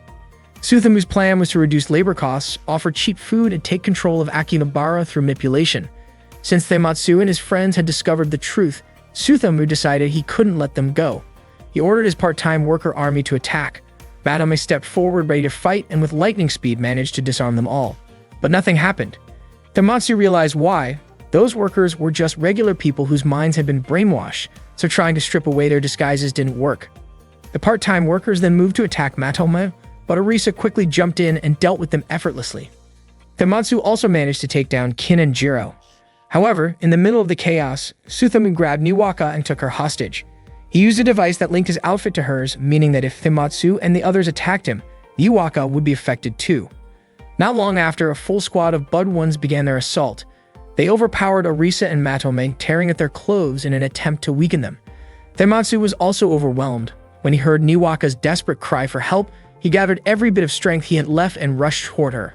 Suthamu was shocked at Tematsu's determination, but Tematsu skillfully tore through Suthamu's outfit, freeing Niwaka and covering her with what was left of Suthamu's own clothes. Niwaka was safe, and with that, Suthamu's body disintegrated into dust. Tematsu let out a deep breath of relief, glad they could head home before sunset. Matome, Orisa, and Niwaka changed into the maid outfits from the bar.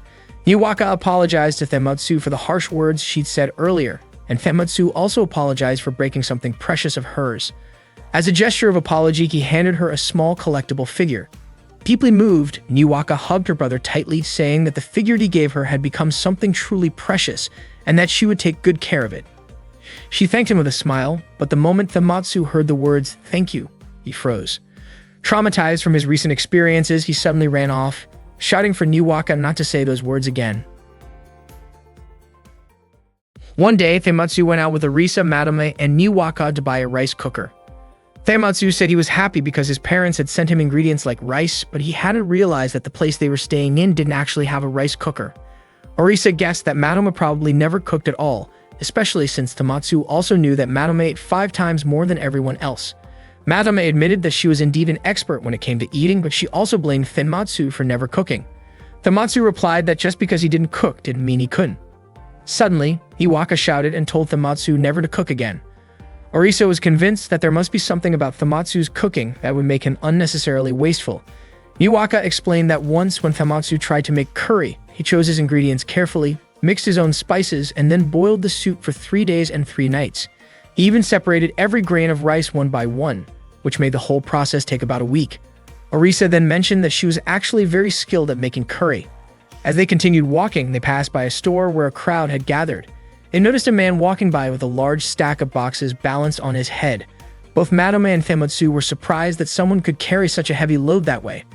Then Orisa suddenly said that the man was her teacher. Later, when they reached a shopping mall, Taimatsu asked Orisa if she really knew that person. Madama was also confused since the man hadn't reacted at all when they passed him. Orisa explained that the man was her kung fu master back when she trained martial arts in China. That's when Taimatsu and Matoma finally realized that Orisa had actually practiced kung fu, which made sense given how strong she was. Orisa described her kung fu training as extremely tough, but said it was one of the most valuable experiences of her life, especially because all she had done before that was study. 10 years ago, Orisa had graduated from an elite university in the United States, and afterward, she started traveling to find what she truly wanted to do in life. Both Taimatsu and Matoma were surprised to learn that Orisa was actually a college graduate. Orisa said she believed she could discover something special if she broadened her horizons, so she traveled around the world to see and learn new things. She perfected her curry recipe in India, learned about English humor in England, and mastered her wild instincts in Africa. Iwaka was amazed to hear that Orisa had been to so many different places. Orisa went on to say that during her travels, she met her master, a man everyone called Shisho. She trained kung fu under him for a full year. Shisho didn't just train her body, he also taught her how to strengthen her mind. He was always there for her during hard times and moments of happiness. After Orisa had mastered kung fu, she decided to go to Japan to study Otaku culture. That was when Taimatsu finally understood why Orisa had come to Japan. He had always thought she was just a strange person who suddenly appeared one day. Iwaka then wondered why Shisho was in Japan at that moment. Orisa explained that Shisho had once mentioned wanting to bring his entire family to Japan. When they arrived at the home goods store, they were surprised to find that there were no rice cookers left on the shelves. The store owner told them that all the rice cookers had been sold out earlier that day. Not long after, they saw a pile of boxes start to move. It turned out to be Shisho, who had bought every single rice cooker in the store. Taimatsu approached him to talk, but Shisho completely ignored him and kept walking. Orisa stepped in front of him and greeted him. A moment later, a woman walked up to Shisho. Taimatsu was briefly captivated by her appearance. Orisa asked who the woman was and whether she knew Shisho. The woman introduced herself as Diva Riza and said she was Shisho's producer. Orisa immediately recognized the name. Diva Riza was known as a mysterious promoter who had suddenly appeared in the world of martial arts. She had quickly gained influence by supporting fighters not only behind the scenes but also by stepping into the ring herself and winning. Madame was curious about what Diva Riza wanted from Shisho. It turned out that Diva Riza was using him as part of her plan to take over Akihabara. Madame was shocked to realize that buying out all those goods was actually part of that plan. Diva Riza had been purchasing items at low prices as a foreign buyer and then reselling them to Japanese customers at full price, intentionally confusing the retail market. Her goal was to dominate Akihabara amid the chaos she created. Taimatsu was extremely annoyed with Diva Riza's attitude, and he was convinced that she must be one of the bugged ones. Diva Riza didn't deny it. She revealed her true hair color, and to everyone's surprise, Shisho had already become a bugged one as well. Diva Riza introduced Shisho as her loyal servant, the one who would even buy her a rice cooker whenever she asked. Orisa was shocked that Shisho could be controlled so easily. Diva Riza claimed that Taimatsu and his friends were just getting in the way of her plans. She ordered Shisho to take care of them. Madame could sense that the Kung Fu master was incredibly strong. Taimatsu prepared to face him, but Orisa stepped forward first, determined to bring Shisho back to his senses. However, since he was already under Diva Riza's control, Shisho immediately attacked her. Orisa was thrown back by Shisho's powerful strike, and Taimatsu caught her before she hit the ground. Shisho then attacked Matome, tossing her into a washing machine. Taimatsu tried hitting Shisho with an oven, but the Kung Fu master easily countered him. Shisho went on to tie up both Niwaka and Thematsu. Just as he was about to hurt Thematsu, Orisa intervened, declaring that she would fight him herself. Both of them were ready to battle when suddenly, a store clerk interrupted, asking them not to fight inside the shop because it would cause trouble for other customers. Realizing they were being a nuisance, everyone apologized and quickly stepped outside. Outside, they continued their conversation. Thematsu realized that they shouldn't inconvenience others if they wanted to maintain peace and order in Akihabara. Orisa, however, didn't want their fight to end so easily. She announced that she had already prepared a perfect place for two skilled martial artists to settle things. Orisa declared that she was opening the Grand Akihabara tournament. Thematsu and the others were completely shocked by her announcement. The next day, the Grand Akihabara tournament began. The huge crowd gathered to watch the matches. The event was hosted by Cage and Masato, who were surprised that someone had managed to organize such a massive tournament in Akihabara. The first fighter was introduced, a Kung Fu world champion from Hunan, China, Shisho. He entered the ring with a fierce and confident aura, styled like a demonic panda. He looked undeniably cool, and the audience cheered loudly for him. Once he reached the center of the ring, Shisho struck an intense pose that sent the crowd into a frenzy. Orisa stepped into the ring and proudly declared that she was the one who brought Shisho to help her seize control of Akihabara. She began criticizing the civic organization that protected the area, claiming they had no legal authority and only operated under unwritten rules. Hearing this, Tsudubashi and his allies were visibly irritated.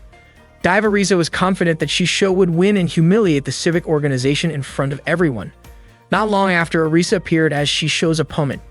She represented the civic organization and was a member of Electric Mayonnaise. Orisa came with one goal: to defeat Orisa by facing Shisho in battle. She leaped into the ring, still hoping that Shisho could break free from Orisa's control.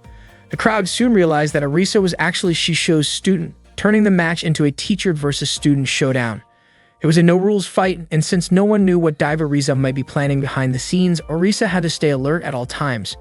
Orisa and Shisho clashed, pushing each other back and forth. It seemed that Orisa had the upper hand in strength, but suddenly Shisho grabbed her and threw her toward the ropes. Just as she got close, Orisa struck Orisa on the head with a chair. Thematsu shouted that it was an unfair move, but Orisa didn't care. She tossed the chair at the referee, knocking him out cold. The chair landed near Shisho, and Orisa ordered him to use it against Orisa. Shisho hesitated and shook his head. In response, Orisa threatened him by projecting a video of his family, making it clear she would harm them if he disobeyed. Left with no choice, Shisho followed her orders. He attacked Orisa again, throwing her hard to the ground. Then he climbed up high and jumped, landing with force near her. The crowd cheered even louder, amazed by Shisho's technique. Shisho lifted Orisa and brought her back to the center of the ring, grabbing a kendo stick to strike at her. Orisa managed to dodge and retaliated with several sharp slaps, regaining her spirit and even stepping on Shisho's shoulder to push him back. While Orisa was fighting with all her strength, Orisa suddenly displayed a video showing Matome and Niwaka being held hostage by the Bud Ones. Niwaka cried out for help, calling Thematsu's name. Both Orisa and Thematsu were stunned by the scene, and the crowd gasped. No one expected Orisa to resort to such deceitful tactics. Orisa let her guard down, giving Shisho the chance to throw her to the ground and pin her down. Orisa told Orisa that she should just give up. Things got worse when Shisho tightened his hold, pressing Orisa down with full strength. Orisa felt the pain but swore that she would take her revenge. Meanwhile, Thematsu ran off to take care of something. Shisho then placed Orisa's body on top of a stack of tables. He climbed up high, preparing to leap down. If his attack hit successfully, the match could have ended right there. Not long after, Thematsu drove toward the hostage location. Several Bud Ones tried to block his path, but he pushed through them and kept going. Once he arrived, he immediately rescued Matome and Niwaka. Orisa started to panic as the situation turned against her. Back in the ring, Shisho jumped from above, but Orisa quickly got back on her feet, caught him in midair, and threw him down hard. Both of them fell to the ground, exhausted. Orisa rushed to wake Shisho up and demanded that he finish Orisa off using his sword. Shisho hesitated, and Orisa angrily slapped him. Unexpectedly, Shisho turned against her. He struck Orisa, sending her tumbling backward. He declared that his martial arts never taught him to act in such a cowardly way. It seemed that Shisho had finally broken free from Orisa's control, maybe because of the impact from his earlier fall, or perhaps because of her slap. Either way, he lifted Orisa and threw her aside. Orisa was shocked by what she saw. Shisho told her that their fight wasn't over yet. The two of them then fought again, this time fairly. They exchanged powerful moves, each using their own signature techniques. In the end, Orisa managed to land a solid kick just before Shisho could strike her. He fell to the center of the ring. Arisa then spun around, gathering her energy to unleash her special move, Lovely Final, the end of attack. With one strong punch to his chest, she defeated Shisho, bringing him back to his senses. The referee regained consciousness and declared Arisa the winner. But before she could celebrate, Diva Risa suddenly struck her from behind, knocking her down. Arisa, exhausted from the battle, could barely fight back as Diva Risa continued to attack. Diva Risa was furious that Arisa had ruined her plan to sell her special rice cookers for profit. Just then, Feimatsu appeared and shouted that Akihabara belonged to everyone, and he would never let Diva Risa cause chaos again. He jumped into the ring, ready to fight alongside Arisa. Together, Feimatsu and Arisa confronted Diva Risa head-on. They managed to overwhelm her, forcing her to retreat and admit defeat. After the battle, Shisho apologized to Arisa for all the damage caused to Akihabara. Arisa forgave him, saying she was just glad that his family was safe. Shisho couldn't believe he had been manipulated by Diva Risa and admitted he still had much to learn. He even invited Arisa to train with him sometime. Feimatsu then addressed the audience, declaring that the city would always be protected by their community organization. Arisa promised to keep defending the peace of Akihabara. Finally, Feimatsu and his friends raised their glasses in a cheerful toast to the city's peace, while the crowd cheered loudly, chanting the name of their beloved team, Electric Mayonnaise. Cards have existed since the very beginning of the universe. Legend says that even in ancient times, humans arranged 40 cards into a single deck to face their opponents in fierce battles. The long history of those competitions eventually reached its peak with the ultimate card game known as Battle Creatures. In this world, even the US presidential election, the breakup of idol groups, and the early shipment of anime CDs were decided through Battle Creatures matches. In other words, whoever ruled Battle Creatures ruled the world. And so players everywhere dove headfirst into a sea of turbulent card battles. That day, Arisa was live streaming from her base. She was about to open booster packs from the final Battle Creatures expansion, Evolution of Nerds. When she opened the first pack, she didn't find any rare cards, but she brushed it off, thinking it was just the beginning. She kept opening pack after pack, but not a single rare card showed up. Arisa's face grew tense as she ripped open the rest, hoping luck would finally turn in her favor. When she reached the very last pack, she crossed her fingers and opened it, but again, nothing. A short while later, Feimatsu came back to the base and was shocked to find Arisa lying on the floor as if her energy had completely drained away. Arisa explained everything that had happened. Feimatsu couldn't believe she was that upset over the cards. Arisa sighed, saying it felt like the goddess of cards had abandoned her. Then Feimatsu noticed there was still one unopened pack on the table. When he opened it, a dazzling rare card appeared inside. Arisa gasped. It was the first ultra-legendary card seen in 30 years. She looked at Feimatsu in awe, saying it must be fate, that maybe he was destined to become a true Battle Creatures player. Feimatsu was completely stunned by her words. The next day, Feimatsu sat in a cafe, carefully organizing his deck. He looked unusually serious. Before long, Kage-san walked in and asked if Feimatsu had gotten back into Battle Creatures. Feimatsu admitted he had played before but quit when the game's meta changed drastically a few years back. Curious, he asked if Cage used to play too. Cage grinned and said he once built a deck made entirely of banned cards and even beat every grade school kid in his neighborhood. Suddenly, a commotion broke out nearby. It seemed that members of the Chuodori community organization were arguing. The conflict had started between Miyumu and Tsurubeshi, but Shohei and Hijiri quickly stepped in, asking Tsurubeshi to calm down. Frustrated, Tsurubeshi made a rude comment toward Miyumu, which made her tear up.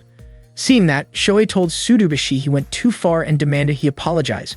Kozakura, watching the whole thing, couldn't believe how childish the argument had become. Feimatsu and Cage just stood there, observing. Cage shrugged it off, saying fights like that were pretty common among young people. But it turned out they weren't the only group having problems. In another circle, Kanifan's friends were arguing over who got to go to the movies with her. Meanwhile, Tetsuko's friends were fighting over who could hang out with her next. And in yet another group, members of Sacred Angel's team were arguing because of a misunderstanding about who had disrespected Sacred Angel first. Things got so bad that the Chuodori community organization decided to disband altogether. Later, back at the base, Feimatsu told his friends about everything that happened. Madama couldn't believe how ridiculous the reasons behind the fights were. She guessed those people probably weren't very committed to their community activities to begin with. Hiwaka chimed in, saying she knew what was happening. It was something called a circle crusher. Madama asked if that was another term for Sakura, but Niwaka clarified that it wasn't. A circle crusher, she explained, is someone, usually a girl, who joins a mostly male group and unintentionally causes conflicts among the members. Feimatsu was baffled and asked where Niwaka even learned that kind of random information. Meanwhile, Arisa opened her laptop to tune into a live stream from Klama's TV. Masato, a host, reported that community groups that had long protected peace in Akihabara were now falling apart. According to him, these disbandments started right after several new girls joined their circles. Circle crushing, he said, came earlier than spring, and the storm is right here in Akihabara. Climax TV promised to keep investigating the issue. Arisa thought that maybe some of the guys were simply not used to being around girls, and even small gestures of attention could make them overly excited or distracted. Madame found it strange that all this was happening at the same time across so many groups. Suddenly, Tasujin popped up from under the table, holding out a flyer. She suspected it might be the cause of all the trouble. The flyer was from something called Princess Company, encouraging community groups to recruit more female members. The message seemed suspicious, especially since it targeted only Akihabara-based organizations. Realizing something wasn't right, Himatsu urged everyone to start investigating.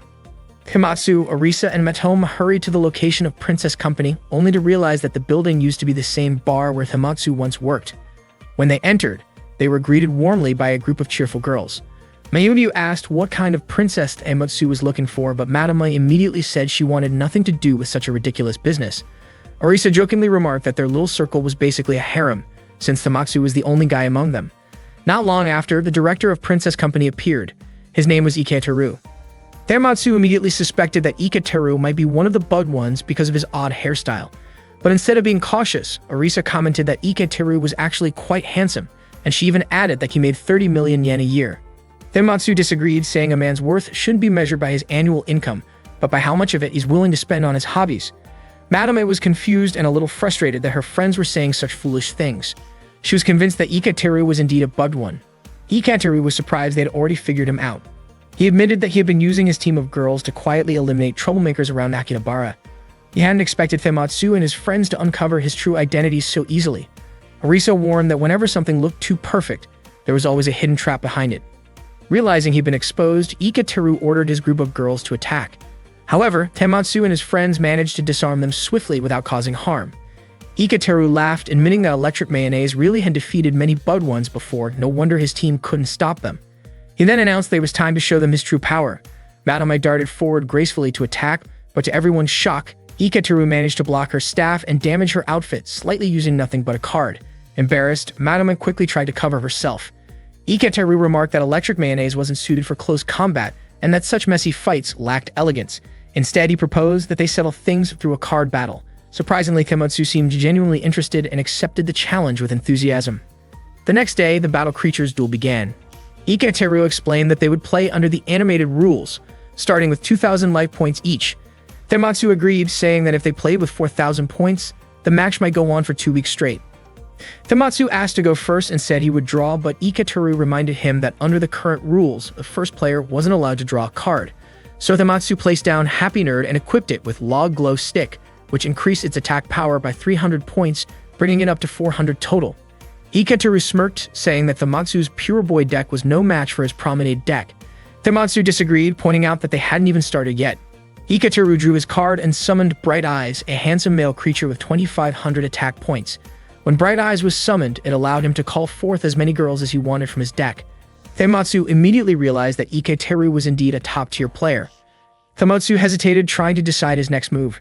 Madama watched the duel with a puzzled look, while Arisa commented that Himatsu had dedicated his life to battle creatures. There was no way he'd ever run away from a fight. Madama questioned why they didn't just attack Iketeru together since they clearly outnumbered him. Arisa was baffled that Madama didn't understand a real duel should always be the last resort. Himatsu then played a magic card called Otaku Dance Team, allowing him to special summon up to 3 Happy Nerds from his deck and deal triple damage to his opponent. Refusing to lose, Iketeru countered with Party Game, a card that forced 2 creatures to fight each other directly. Himatsu activated another card, Convention Staff, together with Sample Book Check, which revealed all of Iketeru's cards on the field. To defend, Iketeru used a support card that boosted his creature's defense power, creating a strong barrier. During his turn, Himatsu's Pure Boy creatures were forced to attack only the shielded card. Himatsu quickly used another magic card, Exploitative Gatch, which allowed him to draw 3 more cards from his deck. Arisa was impressed. She didn't expect Himatsu to pull out such a powerful card, especially since one like that was usually banned in tournaments. Iketeru then activated Flash Magic, giving all of his Promenade-type creatures an extra 500 attack points. Both players began triggering effects that canceled out each other's powers. Arisa said the duel was incredibly intense, but Madama didn't seem interested at all. Arisa was surprised and asked how Madama couldn't feel the excitement, the clash of spirit, strategy, and imagination between 2 skilled players. She told Matoma that she really needed to practice using her imagination more often. Hikateru then activated the second effect of the after-party homecoming card. Matoma wondered aloud, noting that the second effect should have been written clearly on the card, and she questioned why Orisa seemed so surprised when she could obviously read it and know what kind of card it was. Suddenly, Orisa let out a startled cry, feeling embarrassed. Famitsu quickly asked everyone to calm down and not make any noise while the card battle was still going on. Moments later, Hikateru activated another card from his hand, the Bachelor's Killer Outfit. That card had the ability to defeat the Pure Boy card, which meant Famitsu's field was now completely open. Taking advantage of the situation, Hikateru launched a direct attack using Bright Eyes, a card representing a handsome man. The attack was powerful enough to tear through Famitsu's clothes, leaving Orisa worried and hoping he could still hang on. Hikateru believed he had already won, but Famitsu surprised everyone by activating the Express Option card during the attack. This card nullified all incoming attacks, though it reduced his life points to just 100. Hikateru was shocked that Famitsu would sacrifice 400 life points to avoid defeat, but Famitsu explained that he hadn't planned for this situation and still intended to keep fighting. Hikateru, amazed by his determination, asked how Famitsu could keep battling in such a desperate state. Famitsu boldly declared that it was because he was a true Battle Creatures player. Even though he didn't have any cards that could immediately turn the match around, he believed in his deck, a deck that had endured countless matches and victories over time. Then he played the Quiet Unemployed Man card, which had no attack value. Hikateru frowned, wondering what Famitsu was planning to do with such a card. Famitsu followed up by activating a spell card called 30-Year Hermit. When this card took effect, all creatures classified as pure-hearted men on the field switched to defense position, and the opponent could no longer attack any creature under its protection. Hikateru commented that such a strategy seemed fitting for someone like Famitsu, who often acted like a reclusive otaku. Famitsu calmly explained that according to the card lore, a pure man who had lived in solitude for 30 years could become a wizard. Because of the 30-Year Hermit card, the Quiet Unemployed Man then evolved into a new card, the Pureness Wizard, with 3,000 attack points. Meanwhile, Hikateru's Bright Eyes had 2,500 attack points. Even if Famitsu destroyed Hikateru's card, it would only reduce Hikateru's life points by 500, not enough to end the game. However, Famitsu revealed another twist. When Pureness Wizard was on the field, it could nullify all effects currently active and directly attack the opposing player. Furthermore, as long as Pureness Wizard remained in play, the opponent was unable to activate any spell, trap, or creature effects. Because of that, Famitsu launched a direct attack. Hikateru's remaining life points dropped to 0. He felt the impact and found his outfit torn apart, symbolizing his defeat. Matoma was astonished that losing the game could even cause Hikateru's clothes to rip apart, but soon realized it was part of the immersive Battle Creatures system. The crowd erupted in cheers, celebrating Famitsu's victory, although Matoma still couldn't quite grasp the complicated mechanics of the game. Meanwhile, Hoshino and Tsurubashi apologized to each other for their earlier argument that had caused tension between them. Kozakuro reminded everyone that what truly mattered was their shared goal as members of the Chuodori community organization to protect Akihabara. From that moment on, the organization members who had previously been in conflict began to reconcile. Famitsu felt relieved to see everyone working together again. Kage understood the situation and gently remarked that youth was often filled with arguments, but also with the strength to make peace afterward. That day, Madame had planned to ask Famitsu to join her on patrol. However, when she went to wake him up, his bed was empty, which was unusual since he usually slept in at that hour. It turned out Famitsu had gone out to meet an old friend he hadn't seen in a long time, and Orisa volunteered to take his place for patrol duty. Meanwhile, Famitsu was sitting at a cafe with his old friend. He commented on how much his friend's appearance had changed since back then. The guy used to always wear black. His old friend laughed and said Famitsu also looked more mature now. Suddenly, Famitsu's vision blurred for a second when he glanced at the person sitting next to his friend. He started to wonder if it might be the work of the Bud Ones. Curious, Famitsu asked who the person beside his friend was.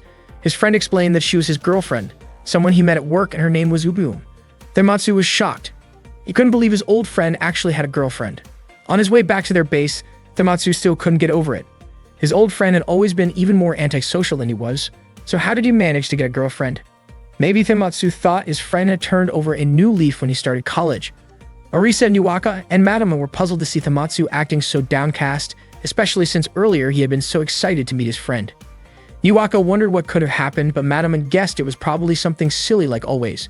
Famitsu, irritated, snapped at her and explained the situation. His friend had gotten a girlfriend before him, and it really bothered him. Niwaka figured Famitsu must have felt hurt to see his friend find love first. Matoma then teasingly said that unfortunately, none of them, Orisa, Niwaka, or herself, or ever going to be his girlfriend. Tematsu admitted she was right and said he wished a girl would just fall from the sky for him, preferably one who came with a cool robot. Madame rolled her eyes and told him that was impossible.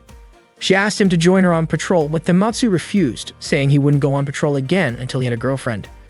Madame couldn't understand what having a girlfriend had to do with going on patrol. Tematsu said he was jealous. His friend had found love and was living his best life, while he was stuck in a short, drama-free routine, spending his days dealing with bud ones from a warehouse in Akihabara. He admitted he just wanted to experience a date with a sweet and honest girl at least once in his life. Niwaka felt sorry for him and said she would be willing to be his girlfriend and go on a date with him. But Tematsu quickly turned her down, reminding her that would be considered incest. Orisa then offered to go on a date with him instead, and Niwaka supported the idea, saying that Madame couldn't possibly date Tematsu, especially since she didn't seem to like him that way. Madame immediately denied it and boldly invited Tematsu on a date. Orisa chimed in, saying it could just be practice before Tematsu got a real girlfriend. Tematsu didn't mind that idea, so Madame, with her face slightly red, clarified that yes, it would only be a practice date, because she definitely didn't want to be his girlfriend for real. Niwaka and Orisa exchanged mischievous smiles, thrilled that their teasing had worked. Madame, flustered, told Tematsu they should get going and start their date while on patrol. That afternoon, Tematsu and Matome walked together through Akihabara. Matome looked nervous and a bit embarrassed. Tematsu asked her what people usually did on dates. Just then, Niwaka texted Matome, telling her to do whatever made her happy. Matome paused to think about what that might be, and then decided to start their date with some delicious food. Unbeknownst to them, Orisa and Niwaka were secretly watching from a distance. Matome led Tematsu to one of her favorite gourmet spots in Akihabara, a restaurant called Bengal that specialized in curry. Tematsu admitted he had never been there before. He said it took some courage to step into a place like that for the first time. He worried about things like whether the staff would be friendly or if the restaurant was actually run by people from India. Matome didn't pay much attention to his overthinking and quickly ordered 2 beef curries and 2 lassis. When their food arrived, Tematsu remarked that the curry seemed smoother than regular Indian curry. Matome corrected him, explaining that Bengal's curry was Indian style, not exactly Indian or European. When Tematsu took his first bite, his eyes lit up. The curry was incredibly good. It had the rich aroma and spices of Indian curry combined with the refined flavors of European cuisine, creating a perfect harmony between East and West. The meat was simmered to tender perfection, and he said there were no words to describe how good it was. Both of them enjoyed the meal with cheerful smiles, eating enthusiastically. Meanwhile, Orisa and Niwaka kept watching them through the restaurant window, quietly rooting for the pair. Tematsu also tried the lassi and said it tasted amazing. After finishing their meal, Madame stood up and told Tematsu it was time to head to their next destination. Madame invited Tematsu to Gansen, a well-known Chinese restaurant in Akihabara. The place had a wide variety of dishes, and those who followed their social media could stay updated on their special fried rice menus, including a limited edition beef tendon sauce fried rice that was only available once a week. Madame tried the fried rice right away, and her face lit up. It was incredibly delicious. Orisa and Niwaka also wanted to give it a try. Tematsu said the fried rice had a perfect texture, crispy yet soft, and the combination of beef tendon with the special sauce made it taste like something legendary. Madame's cheeks turned red from excitement as she enjoyed every bite. After that, they headed to Jiro's kitchen. Niwaka and Orisa were surprised to see them eating again. Tematsu had heard about Jiro's kitchen before but had never been there himself. This time, only Madame ordered something because Tematsu was already full. Madame began eating enthusiastically, commenting that the portions were big, the prices were cheap, and the food tasted amazing. She seemed to truly enjoy every bite. Curious, Tematsu took a small bite of Madame's food to see how it tasted. Matome looked a little flustered when Tematsu ended up eating from the same plate she had just used, but she quickly returned to her meal. Tematsu smiled as he watched her eat so happily. It made him hungry all over again just seeing her enjoy it. Madame blushed and took it as a compliment, thanking Tematsu before asking what he wanted to eat next. Orisa and Niwaka, still watching from afar, couldn't believe how close the two of them were acting. After Tematsu was completely full, they went for a walk in the park. Orisa and Niwaka continued to watch them from a distance, and Orisa commented that it didn't really look like a date, it was more like a food tour. Madame apologized for making Tematsu eat too much, but Tematsu told her not to worry and asked if she was still hungry. Madame explained that she had been in Akihabara for a long time, and there were times when food was scarce. She remembered what it felt like to be truly hungry, and it wasn't a pleasant experience. That's why, whenever she had the chance to eat, she wanted to enjoy as much as she could. Tematsu understood her feelings and said that being able to eat when hungry was part of what made people happy. Having food to enjoy meant they were living in peaceful times. Madame was touched by his words. After that, Tematsu invited her to one of his favorite places, Ramen Kajmusha. He was confident that Madame would love it. As soon as they walked in, someone named Tsurubishi suddenly came flying out of nowhere and crashed into Tematsu. Shocked, Tematsu asked what was going on. Tsurubishi mentioned something about Black Hole. It turned out there was a man known as Black Hole who was eating a massive amount of ramen and still wanted more. The total prize money he had demanded had already reached 240 yen. The shop owner asked him to stop because it was bad for business, but Black Hole refused, saying the owner had offered the prize in the first place. He insisted on getting more ramen. Tematsu had no idea who this Black Hole was until Tatsujin appeared and explained that Black Hole had been blocking others from eating, leaving everyone else hungry. Black Hole was actually a world champion competitive eater. Tematsu remembered hearing rumors that Black Hole had once been defeated and then disappeared. Tatsujin asked Tematsu to stop him. Tematsu confronted Black Hole, and the two exchanged sharp words before Black Hole challenged Tematsu to an eating contest. If Tematsu won, Black Hole promised to back down. Suddenly, Madame stepped in and accepted the challenge herself. The eating match was broadcast live by Clama's TV. Both Black Hole and Matome prepared to start the contest, agreeing that whoever lost would pay for all the food. Tematsu and the others came to cheer for Madame. Tematsu believed she could win, but Niwaka was nervous. If Madame lost, who would pay the bill?